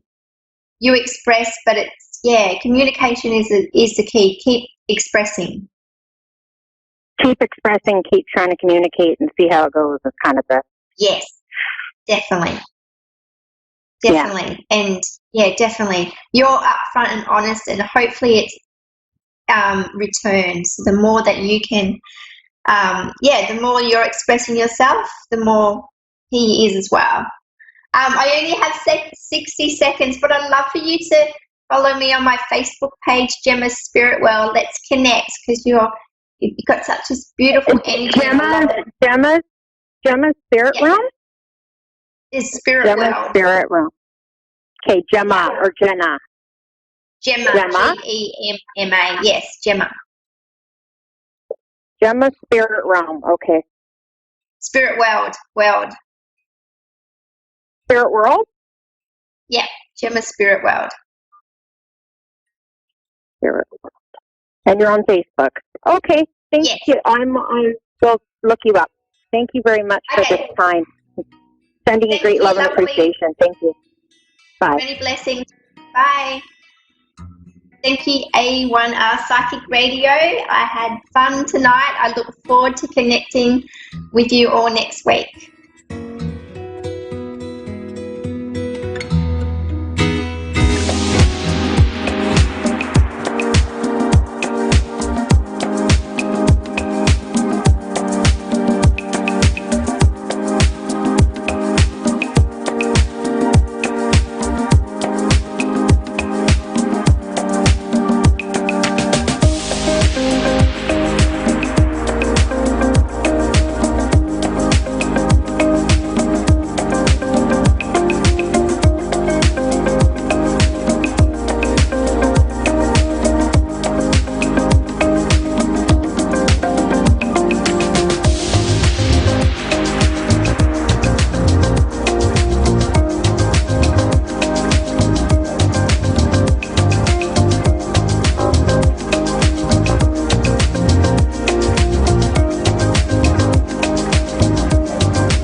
A1R Psychic Radio, Earth's #1 psychic radio network. and watching Moonstruck TV, Enlightening Television.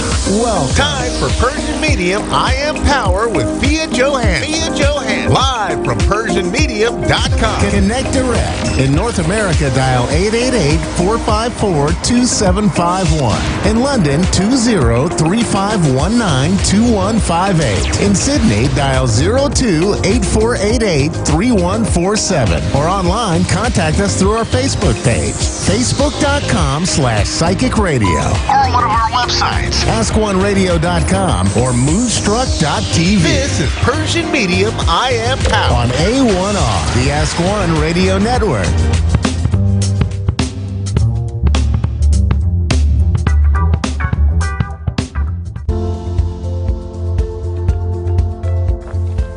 Hello and welcome to Talking About Success. I'm your host, Jack Canfield. You may know me as the #1 success coach in America, co-author of the Chicken Soup for the Soul series, and also the Success Principles, how to get from where you are to where you want to be. And this show is a lot about helping you get from where you are now to where you want to be. We're going to help you do that today. I have a fabulous guest today with me, Fia Johansson. She is an amazing being who is going to share, I think, some powerful information that will transform your life with us today. She is an entrepreneur's coach, a coach of entrepreneurs, and also a keynote speaker. And those terms don't even begin to talk about the depth of who you are. So we'll unpack that a little bit. But welcome to the show. Thank you for having me. Thank you for joining me. I really appreciate it. So tell us a bit about that. You know, you're a coach, you're a speaker. Tell us about yourself, some background perhaps, and a little bit about your work. Just to get started. After I got Master of Psychology, I asked myself, now what?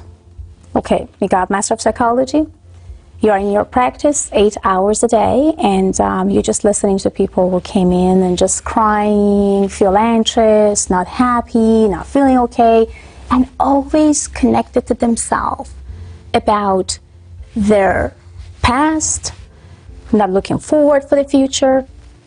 Then how you can change this? Well, nobody teach us in high school and university what means conscious and subconscious. But I learned, and I felt, okay, you do have a Master of Psychology. You did a lot of businesses at the age of 22. So you know how to be or help all the entrepreneurs out there. And most of those amazing problems, they come from finance. But how can you help them to achieve faster? And instead, they're walking into your office and talk about, I can't do it, I'm not happy. They just focus on something that they can do it, and they will, and they are going to. And from there, I named myself Subconscious Mind Surgeon. Subconscious Mind Surgeon. How to hijack someone's subconscious mind, how to make him and her happier and healthier and wealthier about herself or himself, and how to make them to become successful. Just to know the secret between conscious and subconscious. So let's unpack that for a minute, if you will. What is the secret to know between the conscious? Well, what's happening in our life, who we are today, is all because of our subconscious. Mm-hmm. So how we attract things to ourselves? Because of our conscious. So if we consciously connecting to positivities, replace negative thought to positive thought. So subconsciously, we are attracting positivities, monies, energies, and people.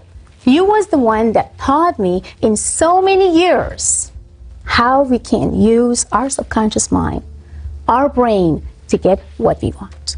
Mm-hmm. So you've been my mentor for so many years, Jack. Well, I'm glad to hear that, and I'm glad to have been your mentor. I think in many ways you've gone beyond me and some of your understandings of this work and your ability to assist people with that, but thank you for the compliment. Absolutely. I read all your books, and I was amazed by each of them. Thank you. And you taught me a lot, and I found the secret in between conscious and subconscious, which after so many years, I'm teaching all my students, followers, fans, over 2 million followers, fans worldwide. And I'm talking about you so highly. And I'm telling them, just ask and receive. And they asking me, what do you mean ask? I said, well, Jack said ask and receive. because you always says ask, never just refuse to ask. And then they said, like, what is in between asking and receiving? And what is in between asking and subconscious mind? I said, well, you are asking. That means consciously you put yourself through on fear or no problem in whatsoever you can think in your business or in your private life. And subconsciously, when you are at sleep, your brain is starting to recognize, realize, and bring things to attention to universe. And the frequencies will bring everything back to your life. Beautiful. Beautiful. It really is all about frequencies and vibration. Absolutely. We are all based on energies, and you know that, Jack. I do. When you're teaching your students, in addition to what you just said, are there other things you do to teach them to raise their vibration, raise their frequencies? Exactly. Can you share some of those? Well, some people ask me, how can I do that? Well, like on the way here, I just put on the music. I'm so excited. So everybody was like, oh, I love this music, and I'm excited. I got excited. Like, yes, like you guys, I mean, they can easily do with some memories, something that they make them to feel happy. Let's say that we do have like a bad day or something had happened last week, we are not feeling happy. I was like, you know what? Change it, replace it. It's all thought. To me, there's no such thing as a bad thought and good thought. It's all thought. But we are the producer of those thoughts. If I'm going to have a drama in my life, so I produce a drama and became a drama queen. If I want action, I produce action. If I want calmness and happiness, I produce calmness and happiness and family movies. So just do it the way that you want. And it's all thought. And that's what people kind of think of, you're right. Yeah, replace it. Positive thought. Because this is all your thought. You can change it in a second and minutes. And that's what they do. Beautiful, beautiful, beautiful. Now, you and I are involved in a book together. Yes, we do. Let's talk about that a little bit. Yes, we do. I'm so excited. Good. Exactly. I am so excited about that book. And I'm so happy to co-author together with you. I'm so grateful. I'm so thankful. And I still can't believe that I've been asked by you. And I'm just so grateful.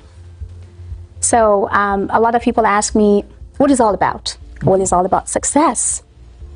And they ask me, what means? Means that how you can easily, but very gradually and nicely succeed in what you want in your life. And it's all about strategy. What type of strategy of your life you have to choose or have in order to succeed. So Success Strategy book, for a lot of my students, followers, and fans, it's going to be the biggest book ever. They're going to change their life, and I know they will, and I know it's going to. How do you define success for you? To me, success means when you are happy, when you find your happiness. Success means you do things that you love. You feel things that you love. You connect with things that you love. And to me, success, divine with love. Beautiful. It's divine love. Beautiful, beautiful, beautiful. Now, you're a producer of a film called The Game Masters, which I'm really eager to see. Talk about the movie. Well, it's all about sex trafficking, human sex trafficking, human traffickings, and it's telling what's happening around us, around countries, Middle Eastern and all other places. And that way, I would say I was very blessed to get connect with a lot of powerful people, police, law enforcement, who they would love to help me to bring it to a lot of people's attention, what's going on around us, around the world. And that taught me a lot, and I'm very happy and blessed that I could.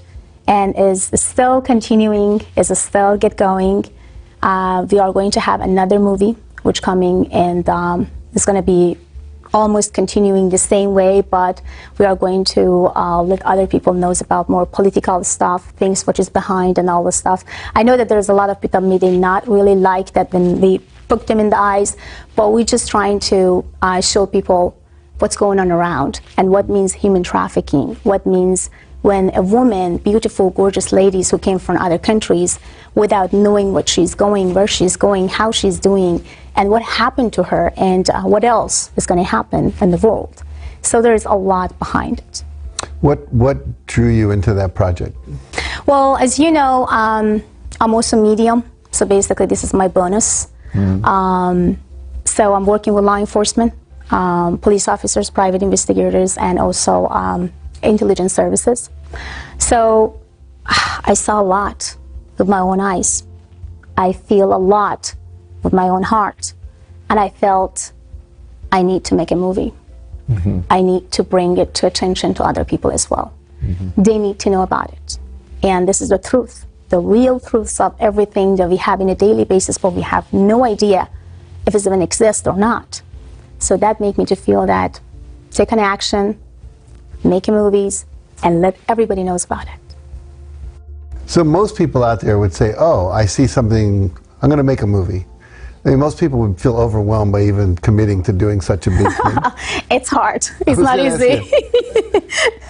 Making a movie is not easy. Being a producer is not easy because you have to connect with a lot of people. And in Hollywood, well, as I always says, there is impossible Hollywood and impossible Hollywood. So you have to get connect with impossible, but to me, because I just choose the name as Impossible Hollywood, everything has to say yes, and they're gonna just go for it, and we are going to shake hands. But it was hard. It was not easy, and having the commitment to a lot of people, let them to commit it with you, make their promises come around, and get things move on. It's just not easy. It wasn't easy. But I believe in one thing: if you want to do something, and if you do have enough belief on what you are doing and the message that you want to send to the world, then universe will help you no matter what. So that's what universe helped me. So I found most amazing actors and actress. I found amazing, basically investors, and I found amazing A-list actress who basically wanted and would love to get in touch and get in tune with it. And I loved the way that they wanted to, kind of get engaged and shaking hand with me and just say, we are here for you. For whatever you are doing, we are here to support you. Beautiful. Is the movie a drama or a documentary, or what's the... It's drama. Drama. Yeah, action drama. Very good. Well, good for you. That's impressive. I have another things that coming out soon. Next movie. Maybe I should just make a movie of your life. That's already been done.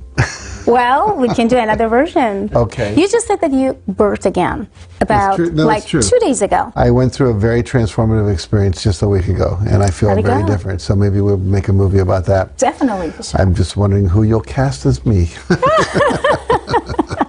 That'll be interesting. It's going to be, I'm so sure.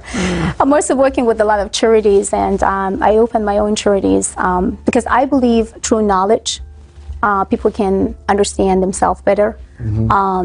They can fool each other. They can hate each other. So basically, through knowledge, you can really find through yourself and build yourself up. So that's why I built my Cultivating Knowledge, charity or foundation, which is there's a lot of celebrities already been involved and helped me on that, and I'm very thankful and grateful for that as well. And also I'm co-authoring book with Jiu-Jitsu master in United States. He was the one who basically brought Jiu-Jitsu to United States, or his family basically found the Jiu-Jitsu. And I have to take you there because you need to definitely train with Riga Machado. So he's trained all celebrities, A-list celebrities in Beverly Hills, and you name it, he's trained. Wow, that's great. And he's an awesome guy, like humble, like nice teddy bear, so kind in so many ways, and I know you're gonna love him. Oh, I look forward to that. That's exciting. So yeah, would love to co-author with him and just tell about his success stories, because it's amazed me. I mean, I cried when he started to tell about himself and telling what he did.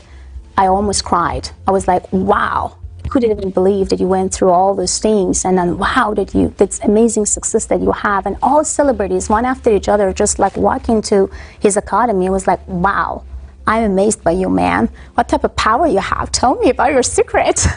And he always says, well, you know my secret, Fia? Subconscious mind, huh?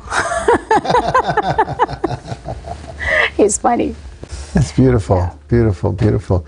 There are so many stories that need to be told. So many people walking the planet who have these inspirational lives, and the people need more of that. I think we need a few less Transformer movies and a few more stories like that to really talk about true transformation. Exactly. Exactly. Exactly. Exactly. Coming. Yeah, good for you. It's coming. It's coming. So, is there any, if you had like one main message for everyone out there, like, you know, what would you say to them? What do you want to impart to people? Well, there's two messages out there, basically. One of my most important message to you guys who basically wants to open new businesses, became an entrepreneur and not knowing what to do. So find a good investors, find a good productive group of people. And number 3, just get into the market and nail it. And my second message, you already have a company and you are already successful, but you're tired and you don't know where to go and what to do because you just feel bored and you want to make more money, but not more money coming. Well, my advice is hire the coach and mentor, me and Jack. We know how to do to make you to feel fun, happy, and connected to yourself again. Because there's a lot of successful people already. You guys make money. They make money. They do not have any problem of making money. But happiness, they do have issues with happiness. Mm-hmm. How they can connect with themselves, with their own soul. And how can I just feel satisfied? I feel satisfied when it comes to my family, when it comes to money, when it comes to my, 7 Ferraris, Lamborghinis, whatever, but I'm not still satisfied with myself. Well, we can help you guys to feel satisfied with your soul, together with Jack. Thank you. That's wonderful. Now, obviously, you have your book. You have your coaching programs, you do mediumship, all this stuff. If people want to get in touch with you to find out more, take advantage of what you have to offer, where do they go? Well, I do have a very strong social media, Persian Medium. So it's very strong. It's over 1,300,000 of followers, which I'm very grateful and happy for that. I have my Facebook, which is about 500,000 followers, which is I'm grateful and thankful for that. I have PersianMedium.com, which if you guys go to PersianMedium.com, they can get all the news worldwide. And some people, they want to just like have some conversation with me kind of on the phone in a confidential way. They don't want to mention about their name. A lot of celebrities basically are communicating with me through that platform because they don't want to bring about their names or whatever it is. So it's Avid Advice, AVIDadvice.com. It's actually the secure and safe platform for all of you to just connect with me and ask me any questions from A to Z, and I'm here to help you out. Beautiful. So now I understand you're working on another book too. Can you share with us what that is? This is actually the book that I do with my husband. So me as a woman, he is a man. We are thinking how we are almost connecting with each other, like he's a pizza type of slide when it comes to his mind, his strategies, the feelings, or his life when it comes to the wife, to the kids, and everything. And I'm actually the sweet cake layers, which basically woman has life as a sweet cake, layers by layers by layers, but man has like a pizza sliders, like, you know what, this is a slide of my life, which is my career, the another slide is actually, my wife, my kids, and my friends, and other stuff. So, but through that book, we are going to share why a lot of men and women, after 5 years, after 6 years, they feel bored and they can't handle each other anymore, and there is no sweet love anymore in between them. And why men and women, after 6 and maybe 10 years, not understanding each other's or each other's language, and the sex life is not actually working. What's going on? The same chemistry was about 10 years ago is not even working anymore. So how you can hit this up with knowing how this pizza slide and the sweet cake layers work together. That's beautiful. No, it's so good because the statistic is that 50% of all marriages end in divorce. So there's something in there about gluten-free. We won't go there, but we'll get. I love that. We'll figure it Actually, out. that's We'll figure it fantastic. out. I love it. But I think it's going to be such a contribution to so many people. Absolutely. So I'm really happy you're doing that. Oh, thank you. What's your husband's name? Let's give him a. Rick. Rick. All Yeah, right, good. Mr. Rick. So Rick is an amazing entrepreneur, fantastic dad, and amazing husband, and I mean it. I'm a busy woman, 24 hours and 7 days, working with a million projects, but he is also doing the same things, but he's always there for our kids. We have 3 boys, 1 and 2.5, 5.5, and 7.5, as I remember. So, and they love him so much, and I'm so happy and lucky to have him as a husband, because without him, I wouldn't really become a successful person today. Because when you have everything cozy and happy at home, kids is happy and they're connected to themselves, then make you to feel powerful to continue, encourage you to trying to bring, money, love, passion, whatever they want in their life. But if he wasn't there, I wouldn't even do any of those, because my mind couldn't even actually settle in one thing, focus on one thing, and I couldn't be a multitasker. Beautiful. Well, good for him and good for you. Thank you I'm so so happy. much. I'm looking forward to the book. Absolutely, me too. Let's see if women gonna hate him or love him, or if men gonna love me or hate me. I don't know. Let's say we figure it out later on. I'm sure we will. Great. So let me ask you a question. Okay, go ahead. Why you choose me to co-author with me? I think you're an amazing being. You're one of the most fascinating people I've ever met. And I think you have deep, deep wisdom to impart with the world. And I want that wisdom out there. So anything I can do to support that and getting your message out, your energy out, having people realize you're a resource that's valuable, I would do that in a minute. And by the way, I am also invited for 2 shows, like a reality shows, which is on their production already. Hopefully coming next year, and I would love to have you in one of my shows. I would love to. I can't wait. My pleasure. I can't wait. I can't wait either. It's exciting. It's super exciting. Well,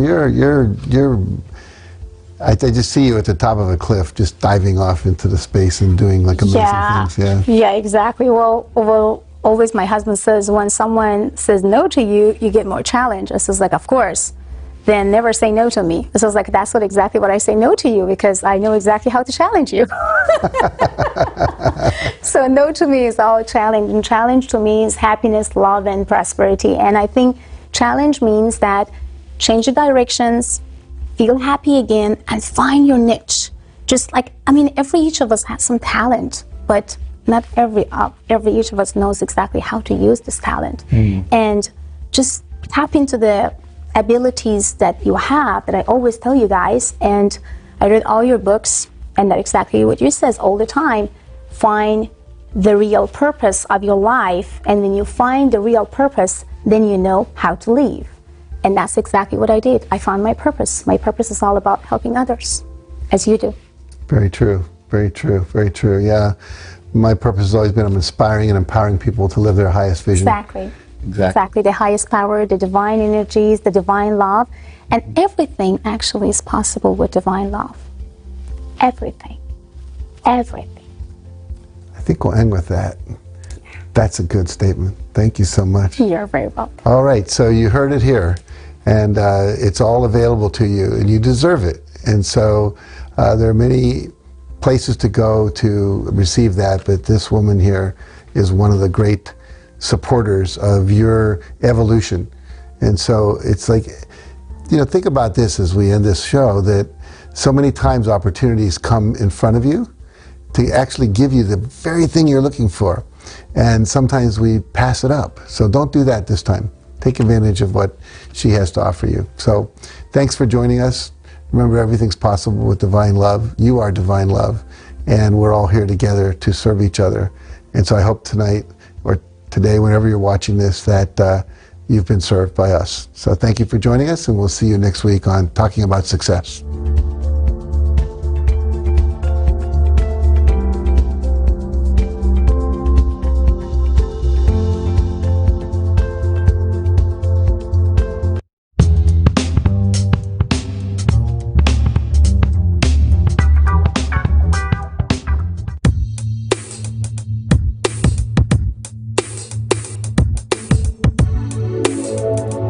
Welcome back to the Global Entrepreneurship Initiative. I'm excited to introduce our next speaker, Ms. Fia Johansson, who's better known as the Persian medium and subconscious mind surgeon.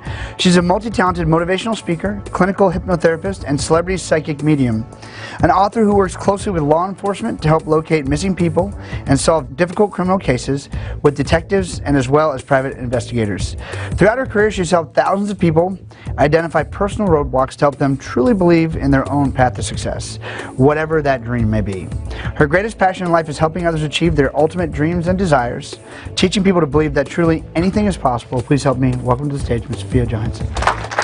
Welcome back. Did you know that police departments across the country and even the CIA sometimes turn to psychics to help them solve cases? Victims' families looking for answers also turn to mediums for closure. Fiona Johansson is an author as well as a licensed psychologist and hypnotist. Welcome back. Our next guest is a celebrity medium, a clinical hypnotherapist, a holistic healer, and holds a master's in psychology. Fia Johansson is known as the Persian medium, and she's even worked with intelligence agencies and law enforcement to find answers in cases. She also wants all of us to discover our best selves. Fia, good morning. Hey everybody, welcome back. I'm Jack Canfield, your host for Hollywood Live. My next guest, Fia Johansson, is an amazing person. She speaks 5 languages, which I find very impressive. She's emigrated to several countries, has a psychology degree from the University of Stockholm in Sweden. She is a hypnotherapist, clinical hypnotherapist and healer, and God knows probably other things I don't even know about. Hi, welcome back to Times Square today. I am your host, Greg Roulette, and I am very excited for our next guest because she is known as the Persian medium, the subconscious mind surgeon. She's a motivational speaker, clinical hypnotherapist, and celebrity psychic medium. This is going to be a fascinating conversation with my good friend, Fia Johansson. For centuries, it's believed that mediums have been able to mediate communication between spirits of the dead and living human beings.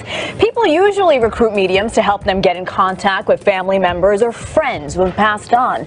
But celebrity psychic Fiona Johansson is also using her abilities to help law enforcement solve cold cases and help exonerate and free innocent inmates. And Fiona is joining us now. Fiona, welcome to the show. Thank you for having me. How are you doing today?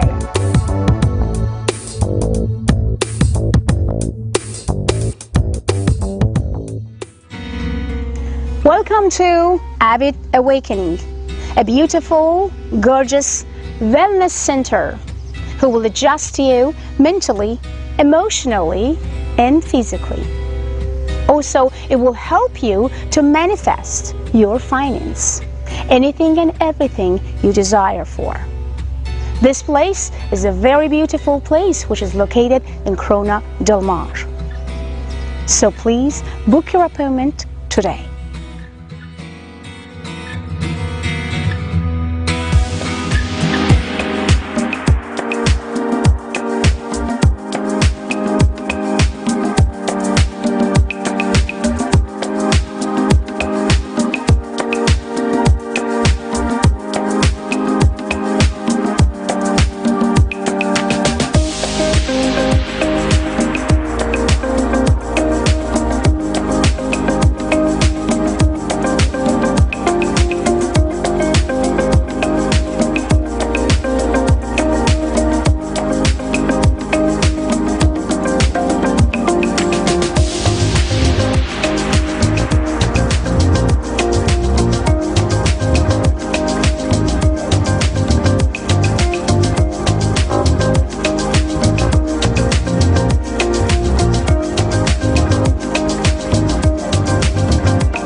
To A1R Psychic Radio, Earth's #1 psychic radio network, and watching Moonstruck TV Enlightening Television.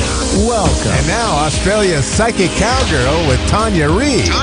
Live from AustraliaPsychicCowgirl.com. Connect direct. In North America, dial 888-454-2751. In London, 20-3519-2158. In Sydney, dial 02-8488-3147. Or online, contact us through our Facebook page, facebook.com/Psychic Radio. Or one of our websites, askoneradio.com or moonstruck.tv. This is Australia's Psychic Cowgirl on A1R, the Ask One Radio Network.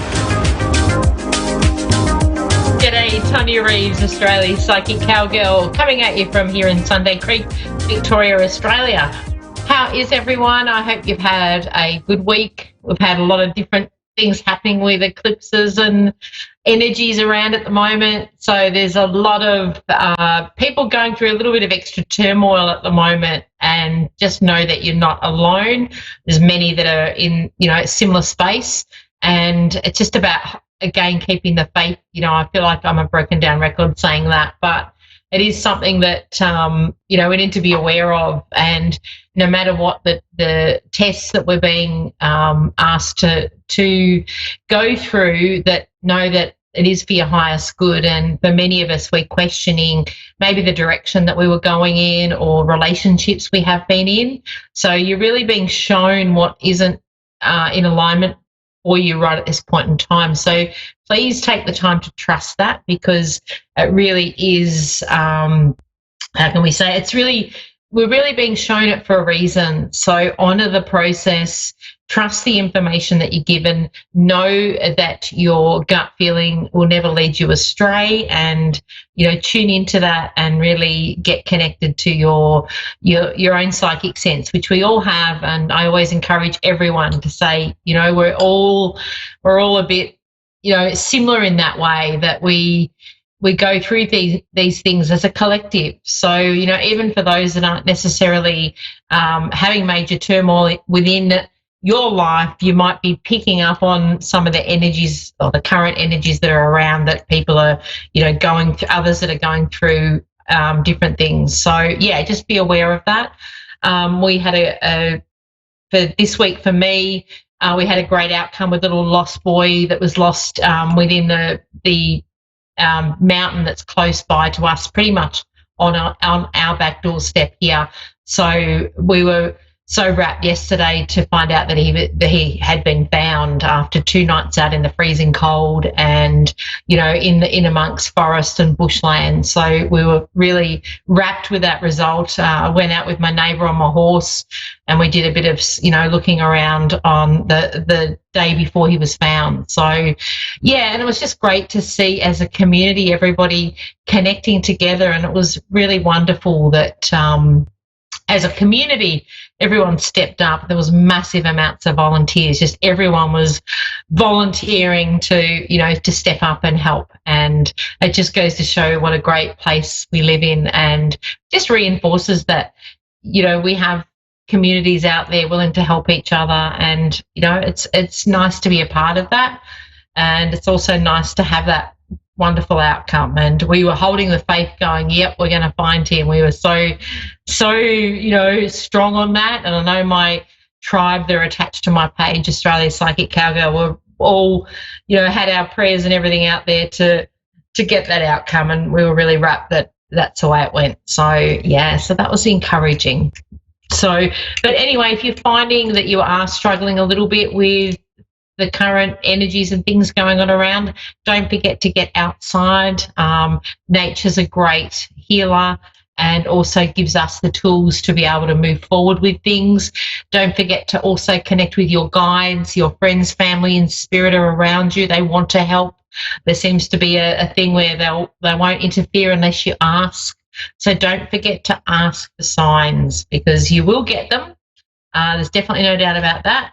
And but you do need to be present to receive them, and to be fully aware of what those signs are. So don't forget that. And, just that little bit of a reminder for us all. And I know I get that reminder myself too. So, by all means follow those signs. And there's also a lot of people relocating or thinking about moving at the moment. So it'd be interesting to see how the reads go tonight, whether there's a lot of that message comes through with the readings, which quite often there is that common thread where you're finding people are relocating or changing things up and putting things into motion that almost like things that are needed. Often when there's a little bit of turmoil around is when spirit will step in and give you signs because they know that you need the help. So again, being present and being mindful of those signs and acknowledge them and saying thank you. It's such a powerful tool to say thank you to those around you that are helping, and that brings in that little bit of gratitude also that helps get us stronger and stronger. So that is pretty cool. So hopefully we can ride this out, and as a collective we can all help each other. So remembering to help those around you, and that in turn then brings that help back to you. So that's pretty cool. And it's about being making the most of things. So sometimes we might get different outcomes or be thrown into something different, and we just need to be aware of of how we can manage that in the best way that suits us. So just keep that in mind, that you've got all the tools within you. Sometimes you just need to access that. So that's pretty cool. So I'm just waiting now for my first caller to come on. Should be any moment now. Okay. All right. So I've got Tabitha on the phone. I'm not getting the message through. Okay, Lancaster, USA. Tabitha, how are you? I'm good. How are you? Really good. Thank you for calling in.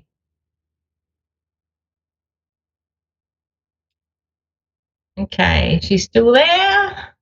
Yes, I'm still here. Sorry. No, that's all right. Beautiful. Okay. Is there any area you wanted me to focus on today for you specifically, or just tune in? I'm just seeing if I have anything from the other side. Okay. Can I ask, is Mum? I wanted to go to Mum first. Have you got Mum in spirit for you? I only have a grandma. Okay. But it's like a mama. She's like a mama to me. Yeah, because like she's come through first. And I do want to say there is a few up there, but it's like she's the opener. So she's got I do want to say there's something around her laugh. Like she has an energetic laugh is what I get. It's a little bit unusual, and that's what I wanted to point out with her coming through. I do want to say that she's stepping in for you at the moment because she's showing me that you're connecting with her strength. So there's been changes around where you've had to step up. And can I say, have you had to voice up something that you maybe had been sitting on for a while? Because it's like she's showing me you've finally grown the strength to stand up for yourself and say what is needed to be said. Yes. Yeah. So she's like, yay, because she's proud of you. And it's almost like that's why she's around you, is to help you do that. I've also got a male coming in, or she's bringing him forward, and I feel like he passed younger. So I do feel like I'm connecting with it's like she's bringing him through. So it's almost like he's someone that you wanted to connect with. It's like she's going, here he is, and she's handing him over to you. So does that make sense? Yes. Yeah. Okay. So it's like very important. And there's this massive big heart for you. And I want to say, I don't know whether there's a reference to a red heart around him, or that's his message to you, but it's like he's around you and he wants you to know, and it's like he's acknowledging that you do know he's around, and you have a bit of there's something around a bit of fun. He really enjoys laughing with you. So as much as I know it's a heartfelt connection, and knowing that he's around doesn't make up for the fact that he's not here in life, but he does enjoy it when you have a bit of a laugh with him.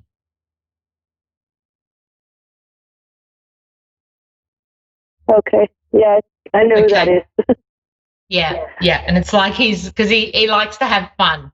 So it's almost like there's a little bit of a message in that going, like don't be too serious. I like to have fun and I get to have a laugh with you. And I do feel like he's showing me he's outside when he connects with you as well. So I feel like I'm going outside and that's when he makes himself known. But it's quite funny and random. And I do also want to reference for you as a collective in spirit, they're showing me birds are relevant. So I do feel like, that you get signs from birds and especially some random birds. So I do feel like when they're showing me that it's not just, the ones that you would normally see around, but you're getting in different birds that you haven't maybe seen for a while, or you'll just get the odd one popping in and you go, oh, look at that. And I do want to say look up the meanings for those because they'll be relevant in spirit bringing them to you. And I also feel like I want to go to butterflies as well. So it's almost like nature's really a big sign for you. Okay. All right. So it's like look out for those signs because they're very relevant. The changes that you're making are really going to set yourself up. So I do want to say I see things being easier and more money coming in. So it's like keep going. You're on the right track is very important message from spirit. They want you to know that. You're fully supported. Don't feel like you're on your own because they're showing me they're all around you and it's like they're pushing you. Yeah. And I'm laughing. Yeah, I'm laughing because they're like don't look back. Keep looking forward. So they're very, very strong around to go, do not second guess what you're doing. You are right on track and all will be revealed. There's something around in the next 4 weeks, something is going to come up and I feel like it's an opportunity. So I feel like you know that this change is transpiring, but there's an opportunity that's going to come out of the blue. And I'd love you to connect with me and let me know because it's exciting. So keep that in mind. If you're not seeing the big picture yet, you will be. Okay. And do you happen to see a little boy around me? Yeah, well, there was that. I initially wanted to go to this energy around being the younger, the younger person passing, but then it sort of transpired to him being different to what I first saw. So the little boy is quite timid. So I want to say it's like he's there, but he's a little bit like not one to jump up and jump into a conversation. Does that make sense to you? Yeah. Yeah, so it's like he's shy, but he's around. You feel his energy, and I feel like he's holding your hand, I want to say. Okay? He's definitely there. So it's like, don't doubt that, but he's very soft and gentle, an absolutely gorgeous, sensitive soul. I am running out of time. Please message me on my Australia Psychic Cowgirl page, and I can delve in a little bit deeper for your gorgeous boy. More than happy to do that for you. Thank you so much. My pleasure. Thank you. Run out of time. See you guys same time, same place next week. Sonia Rees signing off. Woo-hoo.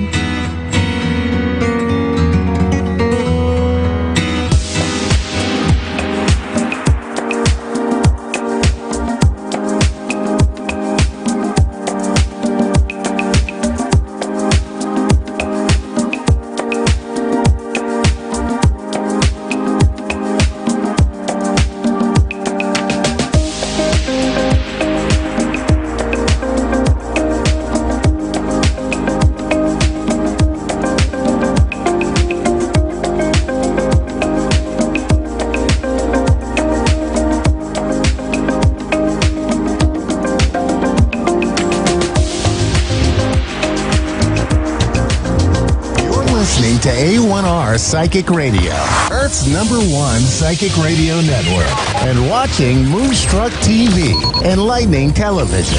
Welcome. Time for Sacred Sessions with Jenna Harmon. Live from JennaRoseHarmon.wixsite.com/Jenna Harmon Psychic Me. Connect direct. In North America, dial 888-454-2751. In London, 20-3519-2158. In Sydney, dial 02-8488-3147. Or online, contact us through our Facebook page, facebook.com/Psychic Radio. our websites, askoneradio.com or moonstruck.tv. This is Sacred Session on A1R, the Ask One Radio Network. Hello and welcome back to Sacred Session with Dana Harmon, Psychic Medium. I'm Dana Harmon.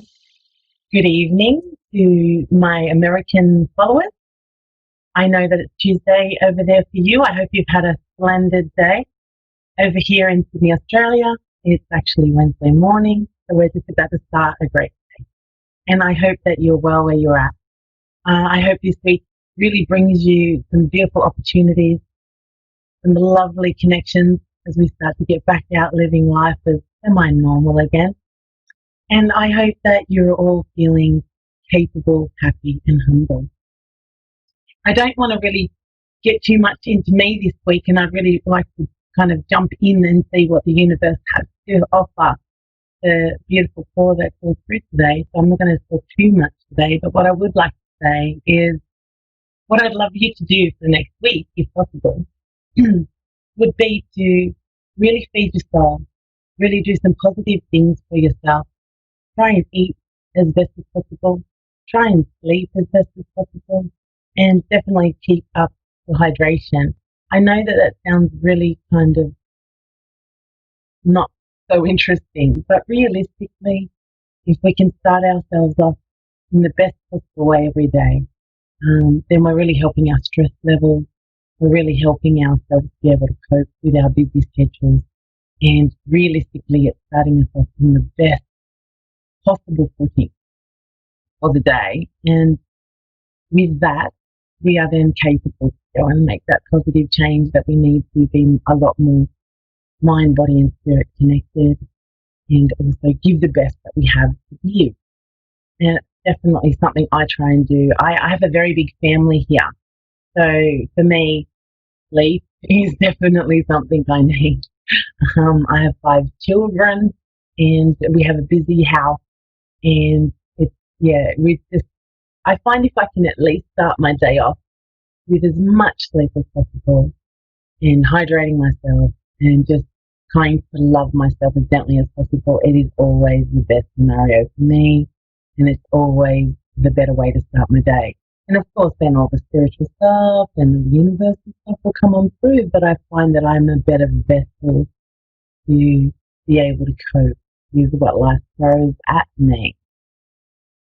And in saying that, getting back to this semi-normality, I think it's an awesome time for us all to kind of take heed on how we wish to go forward in the future and what we would love to incorporate in our new journey and what we would like to kind of leave in the past.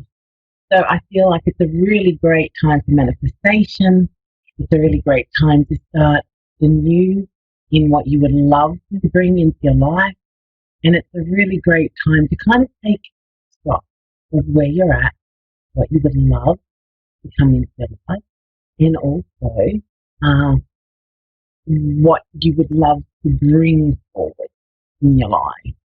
So I really believe that that's the best way to start off.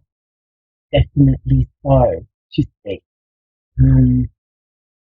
So I would just love to say that if that's the way you start your day, it's definitely the right way to start. I think that that's giving yourself the best opportunity to get the best out of that day. So I think that that's awesome. So over in Australia, even though we are down under, we actually are, I guess, in front of you guys time-wise. But realistically, there's lots of things going on here too. I feel like different regions around the world would definitely have, I guess, different energies. And I definitely feel like those different energies kind of balance us, kind of bring a whole to the planet, if you will. And I definitely feel here in Australia at times, especially different times, we definitely do have our beautiful cultural background as well, and I'm sure in America you have the same sort of things as well, and I'm sure around the whole world you have different sacred sites and different beginnings of our journeys and our history and things like that. So over in Australia here, I do feel that in Australia we are a little bit open, and I think it is our connection to the fact that we live on sacred land and that we are not the owners of this land. We are actually visitors to this place. This is Aboriginal land, and so in Australia we have such a beautiful background with Aboriginal culture, and I do believe that there are certain parts of my country that either have vortexes or, different kind of ley line connections, and I find that really interesting too. It's almost like the pulse of the universe, or the pulse of the, if you will. But yes, so I do feel that in different parts of the world and different places where you come from, there's different energy and vibration. And I do believe that those energies at the moment are activating. And I do believe that it is pushing this new beautiful energy forward for us to go forward, grow, learn, and evolve. So that's definitely happening here. I'm feeling it here. It's been a very good, even though lockdown has been a little bit strained for most people, I actually feel on a spiritual level and an energetic level, it's been an awesome time in general. So I feel like a lot of us are feeling a little bit recharged and a little bit refocused. I know that there are other things going on in the world, but for me personally, it's been a very good time for me to shift a lot of my old stuff. I've gone through a lot of transition in that way in this lockdown period, and also shedding the old, getting rid of some old things, healing a lot of old family wounds and traumas, and kind of moving forward. And I think it's a really potent time for positivity, healing, and loving energies to come on through.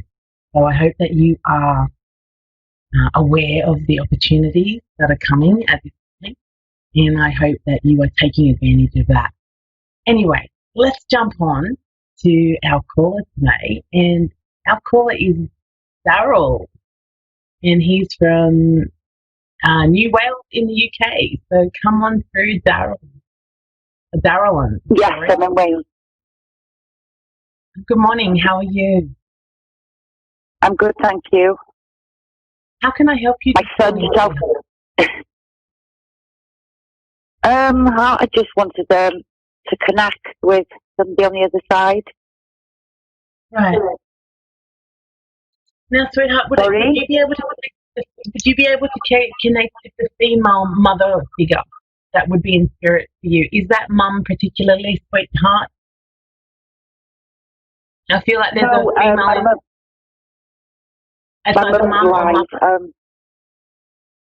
Grandmother.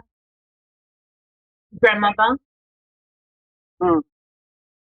Okay, and would she have had a lot to do with you or connected to you, especially more in a younger age? Because it's almost like I'm getting imagery of a young girl, and I want to say that I feel like I either watched you or I was aware of you. Because I feel like I'm looking from her eyes to you, sweetheart. I feel like she wants to come around you, and she's saying that it has been a long time, or it has been a journey since she's transitioned. So it makes me feel like she has been in the spirit world quite a while. But she's talking about that around you. And I don't know if in the time that she has passed, you have sold a home, moved a home. It's almost like I wanted to move you from one area to the next, or that there was movement around you in general. But I did focus on a house, to be quite honest. I feel like she comes through and mentions the letter F. F.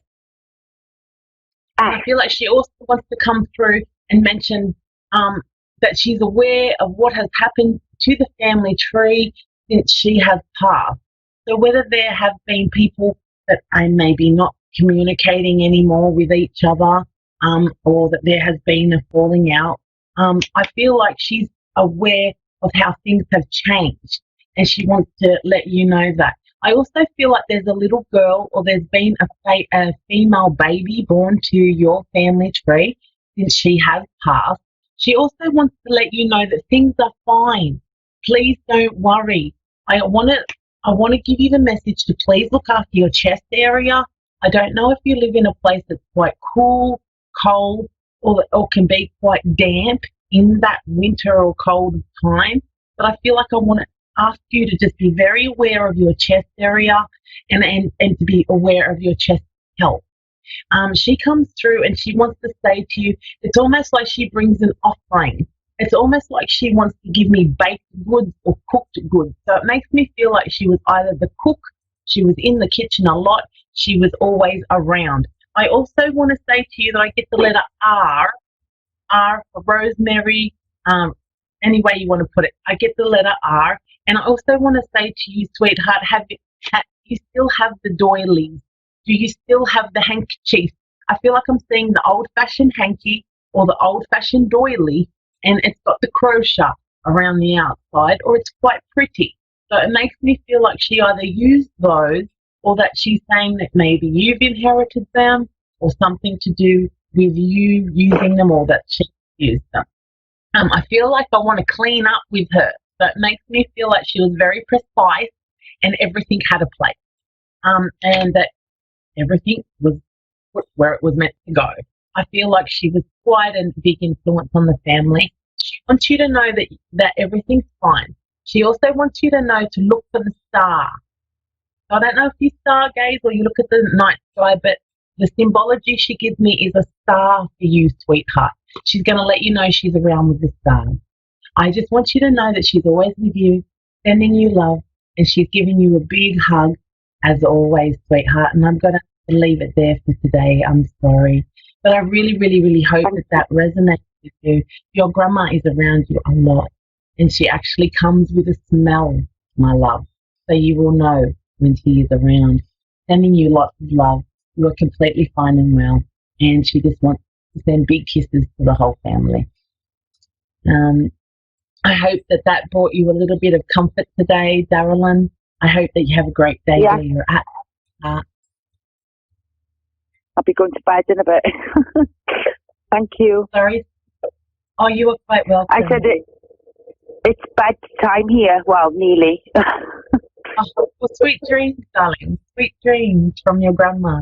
She'll be with you, honey. Look out for the stars and the smells, darling. Anyway, thank you for joining me today with Jenna Harmon Sacred Sessions with Jenna Harmon. There was another one that seems to fly by really well and really fast. Anyway, be well where you are. Love yourself as much as possible. And pump out that positivity, darling. And that's what we're here for, to help each other out.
Psychic Radio, Earth's #1 psychic radio network, and watching Moonstruck TV, enlightening television. Welcome. And now, Reverend Elliot's Magical Window with Reverend Elliot. Live from magic-works.com. Connect direct. In North America, dial 888-454-2751. In London, 20-3519-2158. In Sydney, dial 02-8488-3147. Or online, contact us through our Facebook page, facebook.com/psychic radio. Or one of our websites, askoneradio.com or moonstruck.tv. This is Reverend Elliot's Magical Window on A1R, the Ask One Radio Network. Greetings, fellow seekers of truth, wisdom, and light. This is your friendly neighborhood esoteric practitioner, Reverend Elliot, coming to you. Yes, I know all the repeat shows say this, but this time it's real. Coming to you live on June 10th, 2020, after a hiatus, which is a Greek word that means what happened to you, for 8 weeks. So we're back live, and we're going to spend an hour reading the tarot cards. I ought to tell you a little bit about what happened. I'd like to be able to tell you about the wonderful vacation I had on a little island in the Mediterranean, but I didn't do that at all. If you have been paying attention to the news, and it's inescapable, there is a virus going around. I mean, my computer's from China, everything's from China, the disease is from China, and I managed to get it, and it knocked me out. It was pretty brutal. But I did avoid the hospital. I did manage to take care of it at home. I was in contact with doctors every day. But it wiped me out, and here I am. My throat's still a little raw, but I'm back. And it was I'm going to say an interesting experience, but part of it I was hallucinating, so I don't know what the heck happened. But I was doing magical work in terms of health and healing at that point. I was doing visualizations. Just before it hit me, I knew it was coming. I could feel it coming, and my temperature was going up steadily for a couple of days. So I knew that it had nailed me somehow, which is odd because I hadn't left the apartment in a couple of months. I was really sequestered. And I gave my immune system a very stern talking to. I said, guys, we've been together a long, long time. I've taken care of you. You've taken care of me. I've given you some very good times. I have never really gotten any loathsome diseases. We had a lot of fun together, and I was there for you. Now you've got to be there for me. And it took a while, but between my immune system and the doctors, I pulled through. And here I am, happy and healthy and fine. And gosh, did I miss the show? I really did. And I got so many messages on Facebook and through emails from people who wished me well. That had to help also. That and Reiki. Oh, brother, Reiki really helped. If you don't know what Reiki is, get over to my website and check out a page I have there that will lead you to a place where you can get a free 7-part mini Reiki course. I think it's worth it. I think it's well free, of course, it's worth it, but I think it's really worth money even. But they're not going to charge you for it. You get over to my website, magic-works.com, and click on the Reiki page. There's like 89, 90 pages there now. I was doing some work on it while I was lying around. So you can see a lot of stuff on my website, magic-works.com. I didn't read any tarot for people. I should explain also, because a lot of people wanted tarot readings, and I couldn't do it. And I'll tell you why. I don't do this when I'm sick. When I'm ill, I don't do magical work except for healing, self-healing. I don't want to associate magical work with illness. I want to keep that aside, keep that as pure as possible. But now I'm back, and we are going to do an hour's worth of reading through the tarot. The tarot is the magical window that I refer to. The magical window is the way that we can see what's going on in the world that our senses don't perceive. We can find out what other people are doing. We can find out what's coming to us in the future. Now, that is a bone of contention with a lot of people, because there's a lot of bad movies out there about tarot that show a person getting, let's face it, in the movies, the tarot reading always says you're going to die, and then the person dies. That is almost impossible. I mean, tarot cards, there's so much going on in our lives, and we're all going to die anyway. Ta-da! Great news. What a cheerful guy I turned into. But the thing is that it doesn't predict that. It's rare. It's so rare that tarot predicts death. And when it does, that doesn't mean, like anything that tarot predicts, it doesn't mean that it's written in stone. So if you get a tarot reading that says you're headed for financial trouble, and let's face it, that's happening to a lot of people this time around because of the way the economy was shut down. I'm not going to discuss the political aspects of it, but let's face it, never in the history of medicine have we quarantined everybody instead of just quarantining the sick people. But, they shut down everything, and now we've got to deal with it. So there's financial trouble. Well, if you know that financial trouble is coming, you can prepare for it. Anytime, if you see that there's work trouble in your job, I often get questions from people who want to know if there's people conspiring against them in the workplace. It's just terrible the way people behave in the workplace. I always thought when I was young and starting out in life that the workplace was going to be a fun place where we all pulled together and we made a good living. I didn't realize there was this thing called office politics. And if you show the least bit of creativity and inclination towards joy, there's going to be somebody in the office who's going to swat you like a fly. So, you can find out if they're doing that. I do that a lot for people who are reading, not swatting them like flies, obviously, but reading their cards to see who is working against them in the office. And then they can deal with it. Now, I remember one time I talk about this a lot. I had some people contact me because they wanted me to do a magical ritual to kill somebody, which right off the bat, I'm a little suspicious of that kind of stuff. Magic, I like to keep it as positive as possible. There was a person in the office who was making life miserable for everybody. So they wanted me to do something to get him, I guess, a bolt of lightning to hit him or something, But I said, I have a better idea. Why don't we do this? Why don't we fix it so that this nasty guy wins the lottery and he becomes a multimillionaire, and then he can quit. And he'll leave you alone, and he'll just go live a life of luxury. And they said, we don't want that. I said, now, this is the main point. When you do magic, you've got to know what it is you really want. My question to them was, do you want this person out of your hair? Do you want this person to no longer make your life miserable? Or do you want him to suffer? Those are two different things. Now, if you can achieve your objective, which is to get him out of your hair without hurting him, go for it. Why not? Maybe he's such a nasty person because he should be a multimillionaire. Who knows? I knew a guy who was, at the age of 24, he made millions of dollars. He was the biggest star in show business. This was back in the early 60s, so a lot of you weren't even born yet. And that money was making his life miserable, so he got rid of it. He literally gave away all of his possessions, gave everything away, and then went to live in a tent in the woods. In Maine, left Los Angeles and went to Maine, lived in a tent in the woods, was never happier in his whole life. And of course, national news got hold of that and reported big star, now homeless, living in tent. Well, what they didn't mention was that tent was like the size of the average living room, and it had all the modern amenities. And he wasn't stupid. He just realized that having a few $1 million was truly complicating his life. Now, that was him. That was his life. He was a simple person. He didn't need that. All he needed to be happy was a piano. That was, that was it, really. So, there's a story that I tell. It's at my website also at magic-works.com. See, 8 weeks out and I still remember how to plug, right? There's a story that I came up with about a guy who he did magic because he wanted to have enough gold to last him the rest of his life.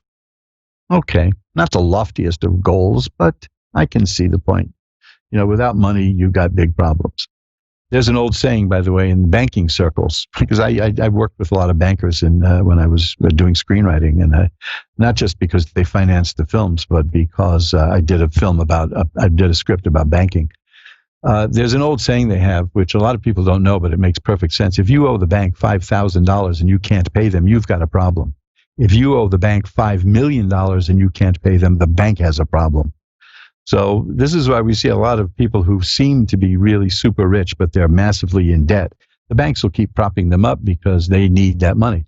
So this guy does a ritual, to get all the gold that he needs for the rest of his life. And he's walking along the street and he sees something shiny in the street and he looks down and picks it up, and lo and behold, it's an archaic but solid $20 gold piece. And he he rejoices. I'm starting to get my gold. And then he says, wait a minute, $20. That's not going to last me the rest of my life. This is puny stuff. I wanted gold to last me the rest of my life. And he's so upset by this. He doesn't see where he's going. He walks into traffic and he gets hit by a truck and he's killed. So the magic worked. He got enough gold to last him the rest of his life. Now, you see where I'm going? I'm going, if you do, let me know, because I'm not quite sure. I'm taking the scenic route to this point. The thing is that with magic, you've got to be clear on what your motives are and what you want. And tarot cards will show you things. And how you react to the things that tarot cards show you is your choice. If you're scared of the cards, avoid them. I mean, nobody's going to force you to use them. If you think that they're evil, don't use them. People have been using divination for as long as we've been people. You know, this is like the basis of society. People were using geomancy to learn about the future from rocks, all that stuff. So you're part of a noble tradition when you get a tarot reading, and the tarot readers are noble practitioners, and many of us are ethical practitioners. I would say most of us. You can go to my website again, magic-works.com, and look at Code of Ethics. That is the American Tarot Association Code of Ethics, and you'll see how an ethical tarot reader will treat you. And now, we'll talk about this as the show goes on. We've got an hour to read tarot cards together. So what I want to do is get right to the readings, because I haven't done this for 8 weeks. Oh, man, am I going through withdrawal or what? So what I'm going to do is what I usually do is I'm going to ring a bell 3 times to declare magical space, which is a fancy way of saying that my barely intelligible rant is over. And we're going to now pull the curtain back on the magical window by ringing a bell 3 times. And Callie in California is on. Hi, Callie. You're on with Reverend Elliot. Hi, how are you? I'm doing well. How are you? I'm good, thank you. Good, good. What can I look at for you tonight? I was wondering if you could tell me about my future job. Okay. If you see like a change coming. Whoa, I am so glad you said that word change, because the card I have now is about massive change in your life. Now, this is a card that has a bad reputation. It's a card that has a very bad reputation because of the movies, but the card is the death card. Doesn't mean you're going to die, because the salient point on the death card is a sunrise. That means that this is one phase of your life is ending and the next is beginning. I was about to ask you when I saw this card if you're expecting any changes in your life, or if you're working for change, or if you want change. And bingo, there's that death card. And that is such a positive card, meaning change is coming. A new phase of your life is about to begin. Now, this is going to be work-related. It's a work-related thing, because the night of this is what the cards are telling me this. Even if you hadn't told me, the Knight of Rods is the next. The next card is the Knight of Rods. Knights are court cards, and they're the beginnings of something. So it's something that's in the formative stage, where you goes from the knight to the queen to the king to the page, and each step it gets a little more firm and a little more tangible. The knight is the beginning, so you're kind of at the start of this, and it's not necessarily going to appear right away, but it's taking shape. Now, the interesting thing I see are the next 2 cards. It's the 5 of Rods. Again, rods are career, and that means it's an arena of stiff competition.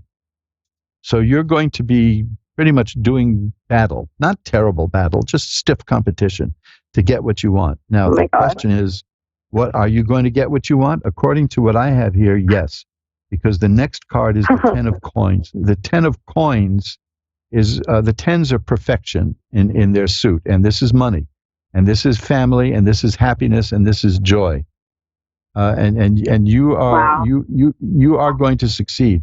I have one more card for you, which is the 6 of Swords. Oh, I have to tell you about 2 more cards. I thought it was going to be 1, but the 6 of Swords. The 6 of Swords is a card about you are really headed for a great time. The 6 of Swords is a card about getting from where you are to where you want to be through your own power. Some decks call that card science because it's about mental power.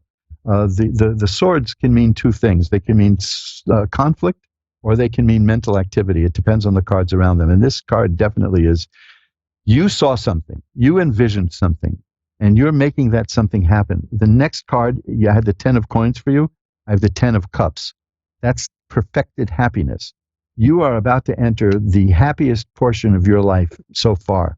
And the funny thing is, you know that's going to happen. You know that what you're going to do is going to make you happy, right? Yeah. Now, it's not the Can I tell you what it is? Sure. Okay, you're gonna freak out because this is like legitimate. Well, you know what you're doing, but I'm freaking out. Okay, I've been in the police department process for a year. Okay, and I just got a letter saying it's going to be 2 months until they look over my application again. But I've been waiting a whole year, so it's just so weird that all these cards just make sense.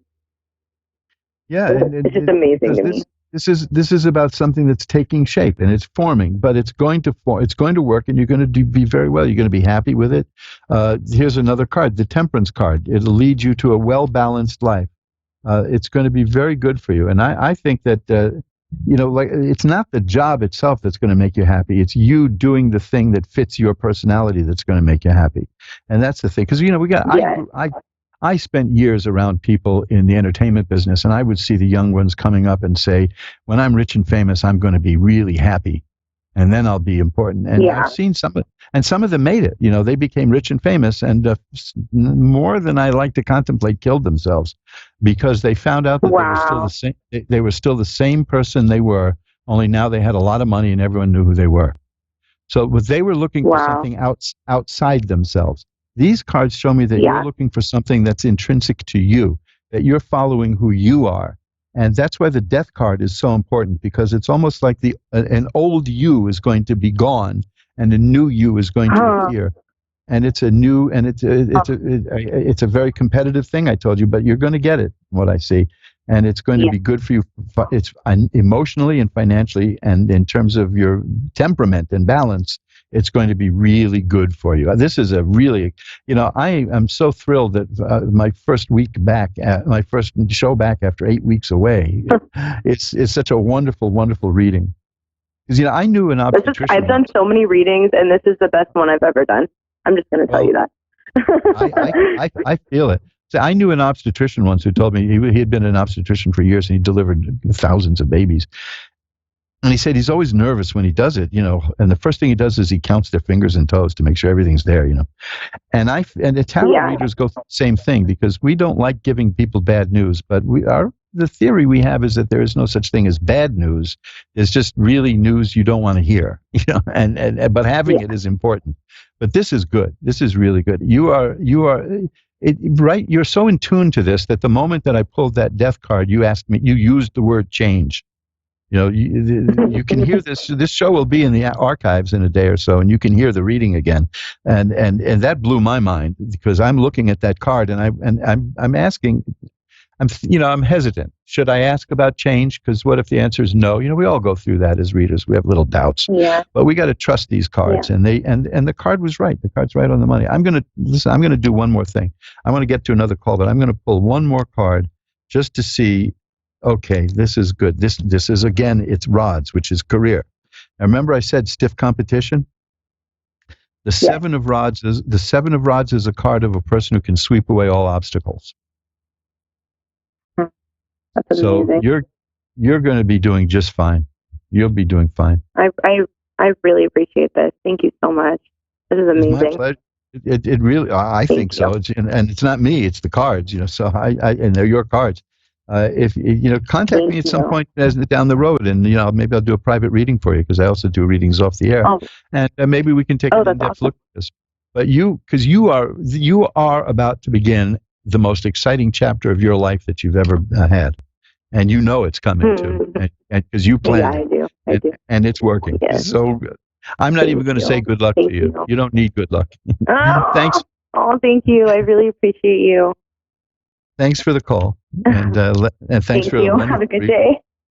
Thank you. Bye now. Oh, thank you. I really appreciate it. Thank you. Bye. And let's shuffle up the cards. What a reading! What a remarkable reading! And if I naturally, I've been away for 8 weeks, and like I said, during that period, I didn't even do private readings. Let me rephrase that. I don't do private readings. I do affordable private readings. Always got to put a little sell in there, right? I don't want to be too crass about it, but I don't charge an awful lot. I don't charge an arm and a leg for reading. I have readings that start at $10, and you can go again to magic-works.com and look at the website there, look at tarot reading, and my price list is there. Whatever price we agree on, that's the price you pay. And if the reading goes longer, then the reading goes longer. That these things happen. So if you're interested in it, I'm back. I'm going to be contacting the people who I had booked for readings, and because I was in the middle of a loathsome disease, I wasn't able to read the cards to them. Everybody was very understanding, and I returned payments to people, and I even those of you who ordered books while I was ill. The books got to you eventually, and you were very patient, and it was very nice of you to be so patient and know. I mean, I offered people the choice of rejecting the sale. I could cancel the sale, or they could wait a month until I was able to get it mailed, and that was nice. Everybody was just so nice and so nice, and it's not many people overall got this illness. A lot of people I spoke to, I'm the only one who knew who had it. And let me put it to you this way: I wouldn't wish this on anybody, And there are people I may have thought I would have before, but it was nasty. But that's the past, and I'm back. Let's have a round of applause. Yes, I keep an audience in my sleeve. And now let's go to Brittany in Columbia, Pennsylvania. Hi, Brittany. You're on with Reverend Elliot. Hi. Hi, Brittany. How are you tonight? Good. How are you?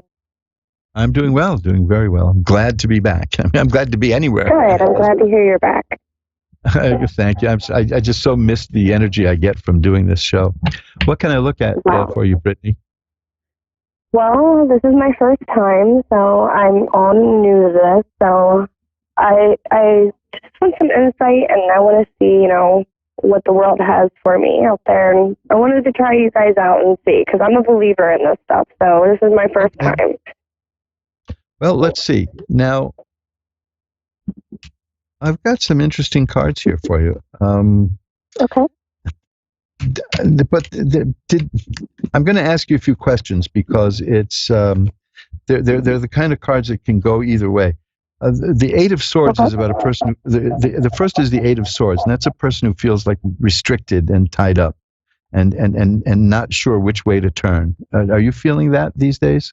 Yes, I do. Okay. Now the next card is one that I expect to see an awful lot of. So I'm not going to take this as a personal thing because, as we all know, a lot of the economy has been shut down. And the Four of Coins is a card about a person who is very careful with money, to the point where it might even look like the person is being cheap and stingy. But, you got to be careful with money these days, especially since we don't, so I'm seeing that money is like a bit of an issue for you, but that's everybody right now. Now, the other thing is the Three of Swords is a card of sadness, and it's about heartbreak. Has something sad happened to you lately? Yeah. Okay. These are the cards that I've got to be kind of delicate about, because they're difficult cards to deal with. I have here I'm going to jump to I'm going to tell you what the last card is before I go any further, okay? Because there's going to be some cards here that are not very cheerful. The last card is, okay? So that's what I want to tell you.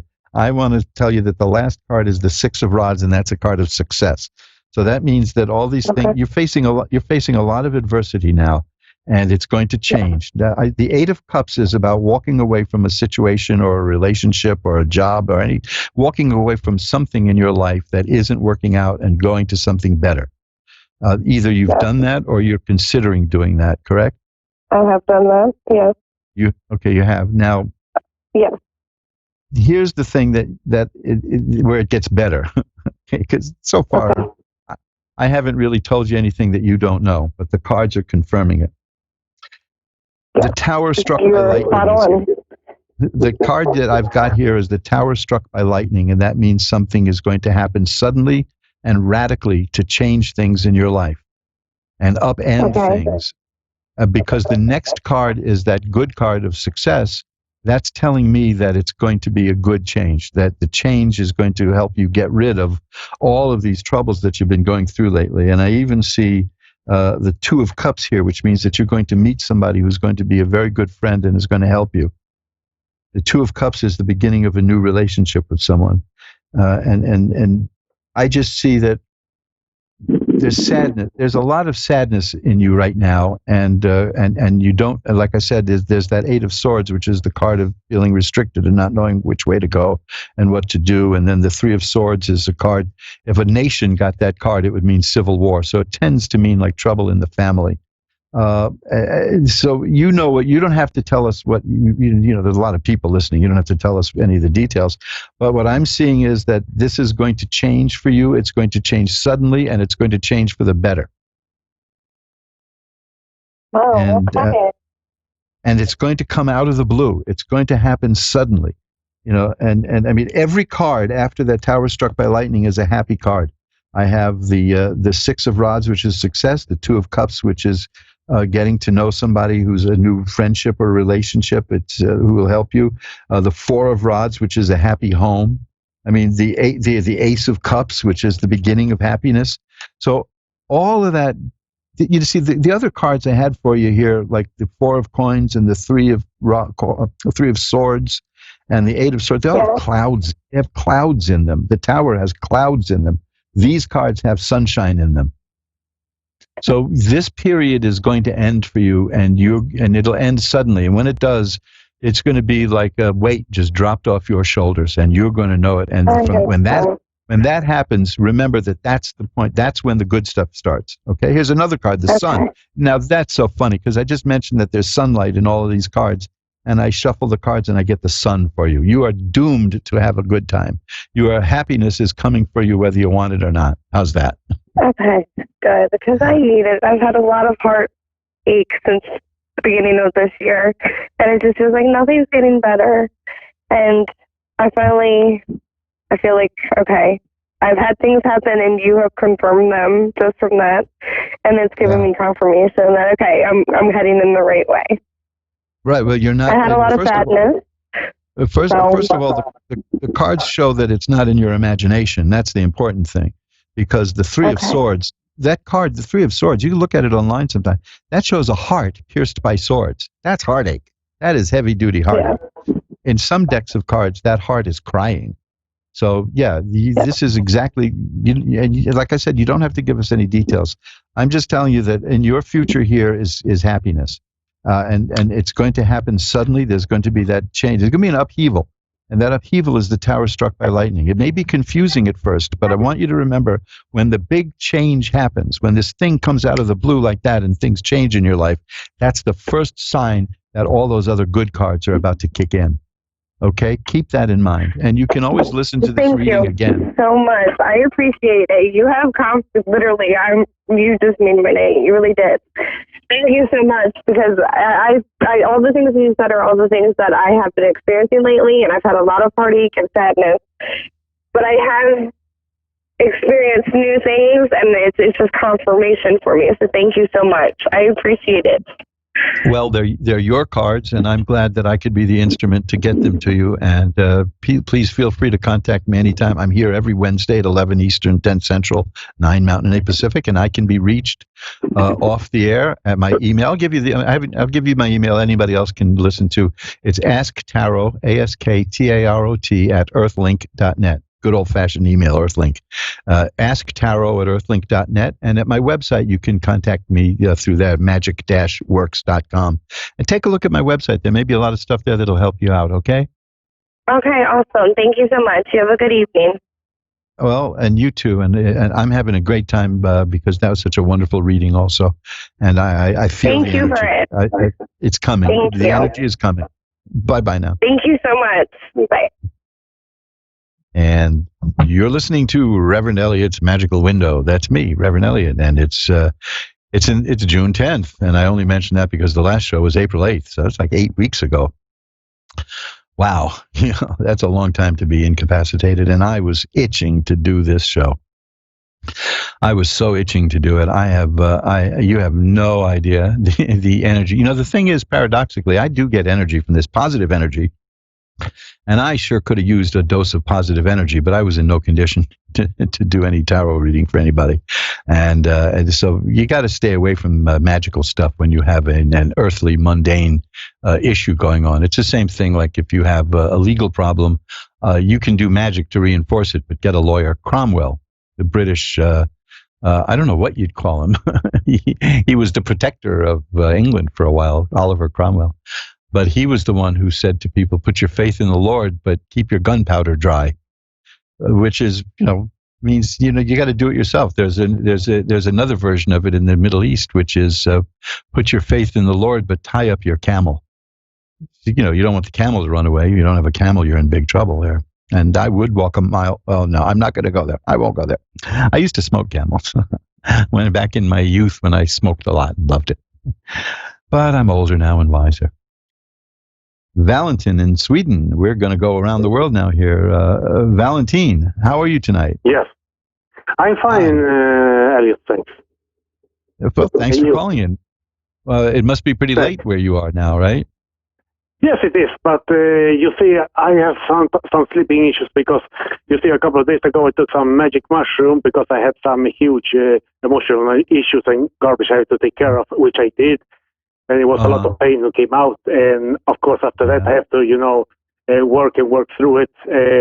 Sometimes I feel tired. Sometimes I feel like I don't want to go to sleep at all. So it's kind of emotional, spiritual process going on inside of me right now. Yeah, I hear you because I've never done any of the psychedelic stuff because I'm pretty good about reaching into my mind anyway, and I didn't want to unleash anything, but I'd probably get to that at one point. What would you like to look at? Maybe we can balance out some of the stuff that's happening by looking at the cards. Sure thing. I would like to look at my future, actually, because at the current moment, I feel like a little bit stuck. I think it's going in the right way, but I feel stuck. So I need to know how it will look like.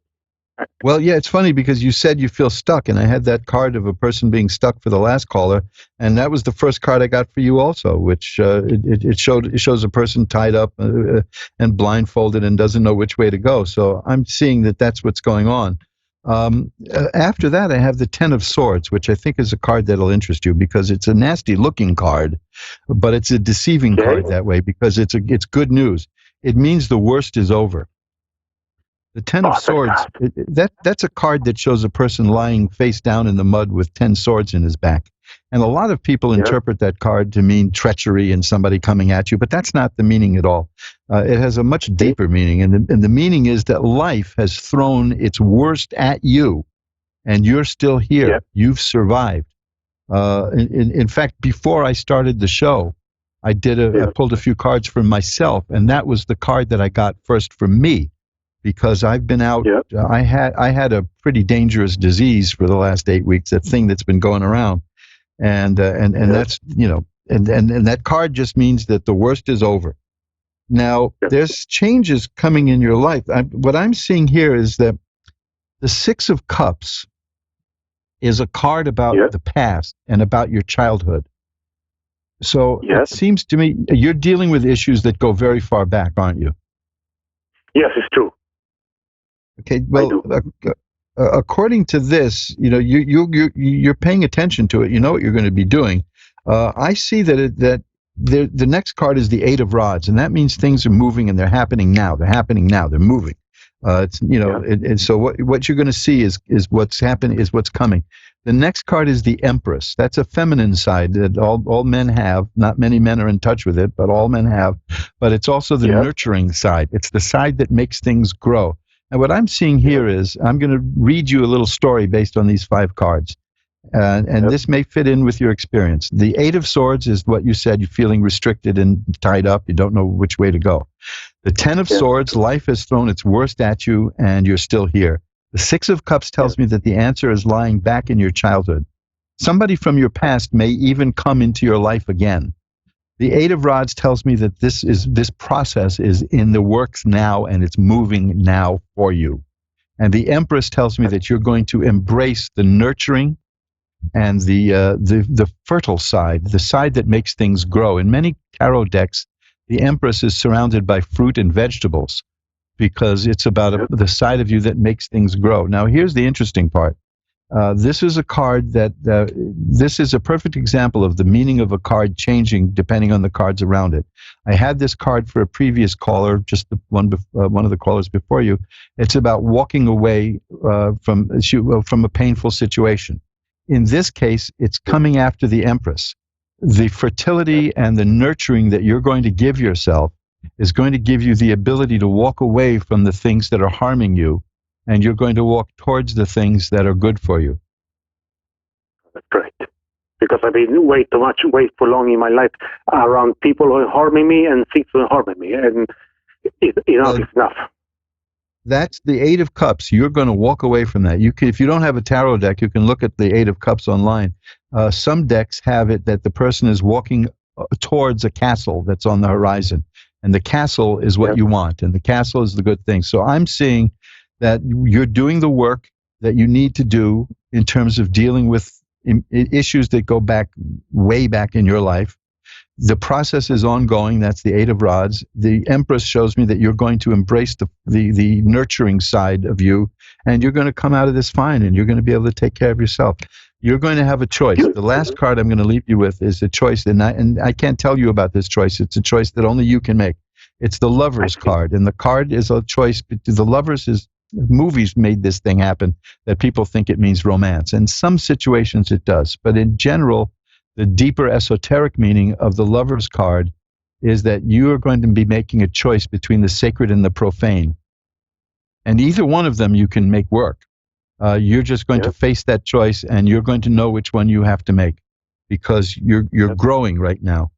Okay, that's the best thing of all, is that you're growing and you're healing yourself. In fact, I'm going to leave you with this one last card, because I owe you another card, because I can't tell you anything about the nature of the choice that's coming. That's your choice. The World is the card. That card means assured success. So you're on the right path according to what I see here. Okay, so this is showing that your future is that you're going to go down this path, and you're going to succeed at what you're trying to do. You're going to meet your objectives because you're looking forward and you're looking backward at the same time, and you're going to know who's for you and who's against you, and you're going to know how to take care of yourself. You're going to nurture yourself. You're going to be the nurturing parent that you wished you'd had. Let me put it that way. Okay? Yeah. Thank you for calling. And I'm glad I could help out. It's my pleasure. Thank you very much. Bye-bye now. And wow, that is a heavy duty reading. That is a heavy reading, and but it's a good one. See, I get a lot. See, I think people ask me that. Why do so many of your readings end up well? First of all, I'm not going to end a reading with something horrible. So they are going to end up. I'm going to keep going until we find something good that we can work with. But the main thing is that people who call for a reading are taking a direct action about a situation in their life that they have identified and that they're dealing with. That's why you call somebody and you ask for a reading and you ask for help, you see? So you've already taken the first steps on the road to solving your problem. That's why so many readings turn out well. The things that turn out well are the ones that we address. If we don't recognize them, we can't deal with them. And this is just marvelous. Let's see if we can get in a couple more calls here before the show. I wait 8 weeks to do it, and it's gone like that. Rachel in Denver, Colorado. Hi, Rachel. You're on with Reverend Elliot. Hi. Hi, how are you tonight, Rachel? I'm okay. How are you? I'm doing well. I'm doing great. I'm fully recovered and up and running, and I'm back in reading the tarot cards, and I love it. What can I look at for you? Well, I have been consumed with my relationship that ended a couple months ago. Mm-hmm. And I was just, I don't know, I felt like a major void in my life. And I just want to know if there's any... The first thing I have is the Eight of Cups. This is the third time today I've gotten the Eight of Cups. That's remarkable in this situation because it's exactly what you said. It's a person walking away from it's like the end of it's the end of a relationship in many ways. It's a person who either left the relationship or it ended or the other person left. It's just these kind of changes are sad. Now I've got to tell you, there are two cards here in conjunction with each other that when they show up, I generally ask if you're involved in any kind of a lawsuit, when a person gets these cards, but I'm seeing a different meaning here because both of them mean balance. I have the Justice card and the Temperance card, and they both mean getting what you deserve and getting balance back in your life. And they're immediately after the Eight of Cups, which is the person walking away from something. So I think that you're not far away from getting balance back in your life because when a relationship ends, it unbalances us. It throws our life out of order. It's not a simple thing, and these two cards are so optimistic that it's unbelievable. The Justice card means that if you were hurt during this relationship, you're going to get healing. You're going to get what you deserve. You may have been cheated a bit in some way. You don't have to go into details with all these millions of people listening, but you are going to get justice. And the Temperance card means that you will restore balance in your life. And that's what I'm more interested in. But together, they're a very powerful sign of balance being restored in your life. The next two cards, the Sun and the Ace of Cups. I had those earlier, I think, for the first caller. The Sun and the Ace of Cups are wonderfully happy cards. The Sun is a card of healing and growth. The sun is the source of all our healing. The sun gives us vitamin D, for instance, although, we're not enough. It's always worth taking extra. But vitamin D is what makes our immune system work. And the sun is healing, the sun is health, and the sun is growth. And the next card is the Ace of Cups. And in this deck, it shows a sunrise coming out of the card. It's marvelous. It's telling me that, things are not going well right now, and you're feeling discombobulated, if that is even a word, but you're going to get what's rightfully yours. You're going to have balance restored, and you're going to have happiness and health and healing and growth. It's almost boringly happy, So I think you'll get through this time. And if it gets to be difficult, I don't see a time frame for this because it's happening now. If it gets to be difficult for you, you can go to askoneradio.com and listen to this reading because that first card, the Eight of Cups, acknowledges the relationship ending. That's what that card is. The Eight of Cups is something ending up. Justice and Temperance, a powerful combination. The Sun and the Ace of Cups tells me that that's the beginning of happiness and growth and healing for you. So as painful as it seems now, I think you're headed in a direction that's going to be really good for you. Okay. Okay, so keep an eye out for the conditions changing, but you are going to that unbalance that you're feeling now is going to be, the balance will be restored. I have no doubt in that. If I had one card or the other, I would say that it's a very strong possibility. I got the Justice card and the Temperance card. There is balance going to be restored in your life, and you're going to be very happy with it. And the Sun is healing. Remember, that's the main thing: healing and growth and happiness and joy. And the Ace of Cups is the beginning of all happiness. It even indicates the beginning of a new relationship. Now, the one thing, you don't have to comment on this, but I have a card here which is the Five of Swords.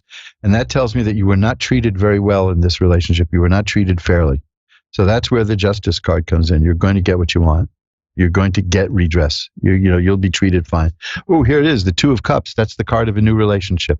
So you've got it. You're going to come out of this, and you're going to come out of this fine. Okay? Okay. So just remember that. And if you start to doubt it, a lot of people get a good reading like this and then start doubting it. Listen to the reading again, because these cards have a real flow in them, and you're going to be fine. I see that it's restoring balance that counts. And when you have restoring balance combined with the Sun, which is healing, you couldn't ask for anything better. This is not like saying, well, you're going to forget it and get over it. You're going to do the healing work and you'll be fine. You see what I mean? It's a whole different thing. This is not something that you're not going to let go of this easily, because this is an important thing in your life that's gone. So it's not going to be, oh, look, something new is coming down the road that's going to replace it, because it's not that simple. But this is better than that, because that's too simple.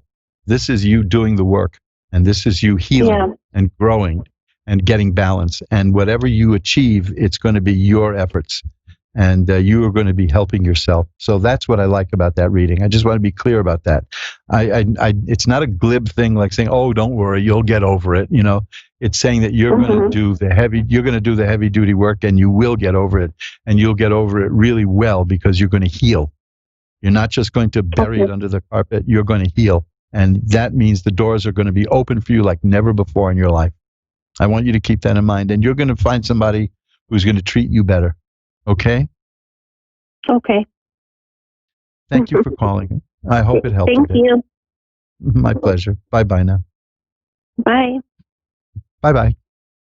And you're listening, everyone, again, to Reverend Elliott's Magical Window, Reverend Elliott's Magical Comeback. You know, I mean, I survived, and here I am, and you're stuck with me, folks. You're stuck with me. And if you really want to be stuck with me, get in touch with me anytime at asktarot@earthlink.net. We'll do a reading off the air, reasonably priced readings.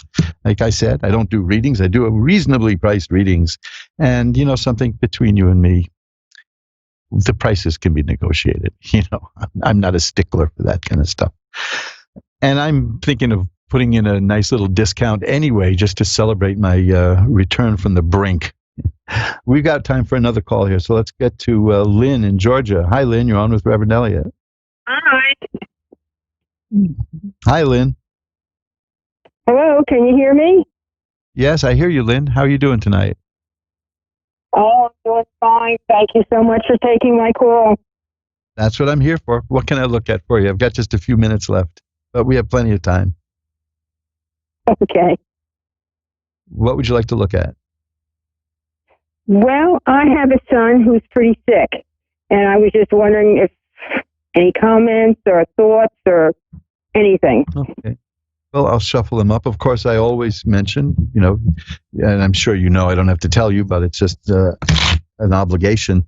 When there's illness involved, get to competent medical professionals. And I was up to my ears in medical professionals in the last 2 months, so I know that they can help. And it's got to be more practical than magical at some times. Let's see what we've got here. So I'm just shuffling. Well, this is interesting. This is a card that just came up before. Balance is going to be restored. There's a question of life being out of balance. You know, there's sadness here. There's a partial loss. The Five of Cups means that something didn't work out, and there's great sadness involved. The Fool card is an interesting card here. These are two fascinating cards. I'm going to mention. I had this card earlier. I don't want it to startle you, because it's not going to be what it sounds like. It's the Death card, and it's followed by the Fool card. The Death card means the beginning of a new phase in life. The Fool card, when that appears in a reading, will take away any negativity in a card. So even if the Death card meant something horrible, the Fool card would reverse that. And the next card I have is just like I had earlier today for the previous caller, is the Sun. The Sun is about healing and health and growth. So I'm seeing that while this is a serious situation, that there's a very strong possibility of healing, and that's what the Sun card is. It's a sad situation. I see the Five of Cups is a sad card. The Nine of Swords is a sad card. There's a lot of sadness involved in it, but I also have the Wheel of Fortune, which says that the situation can change. And after that is when I have the cards like the Fool card, which is a card of positive. I mean, the person of the Fool card is the beloved of God, according to the Gypsies. And then I have these are the two cards I had earlier for someone else. They're so powerful. The Ace of Cups and the Sun. These are the beginning of healing and growth and happiness and joy. So as serious as it is, I'm seeing there's a good chance that things are going to work out well. So work with that, okay? I'm glad to hear that. I need to hear something positive, truthfully. Well, the positive stuff positive is very important, because we are the substance of our thoughts. from Ecclesiasticus. I just put this up on my website today that the joy prolongs the days, and they knew. And there's a wonderful book called Anatomy of an Illness. It was made into a movie, and I have that movie on my website. You can look at Healing Power on my website and see the film. It was made into a film starring Ed Asner. It was by this gentleman named Norman Cousins, who was a publisher here in New York City, who was given a death sentence by the doctors. And he just did whatever he could to make life fun and laugh. And he got old movies that were funny, and he just surrounded himself with laughter. And he survived. He healed. And he wrote a book called Anatomy of an Illness.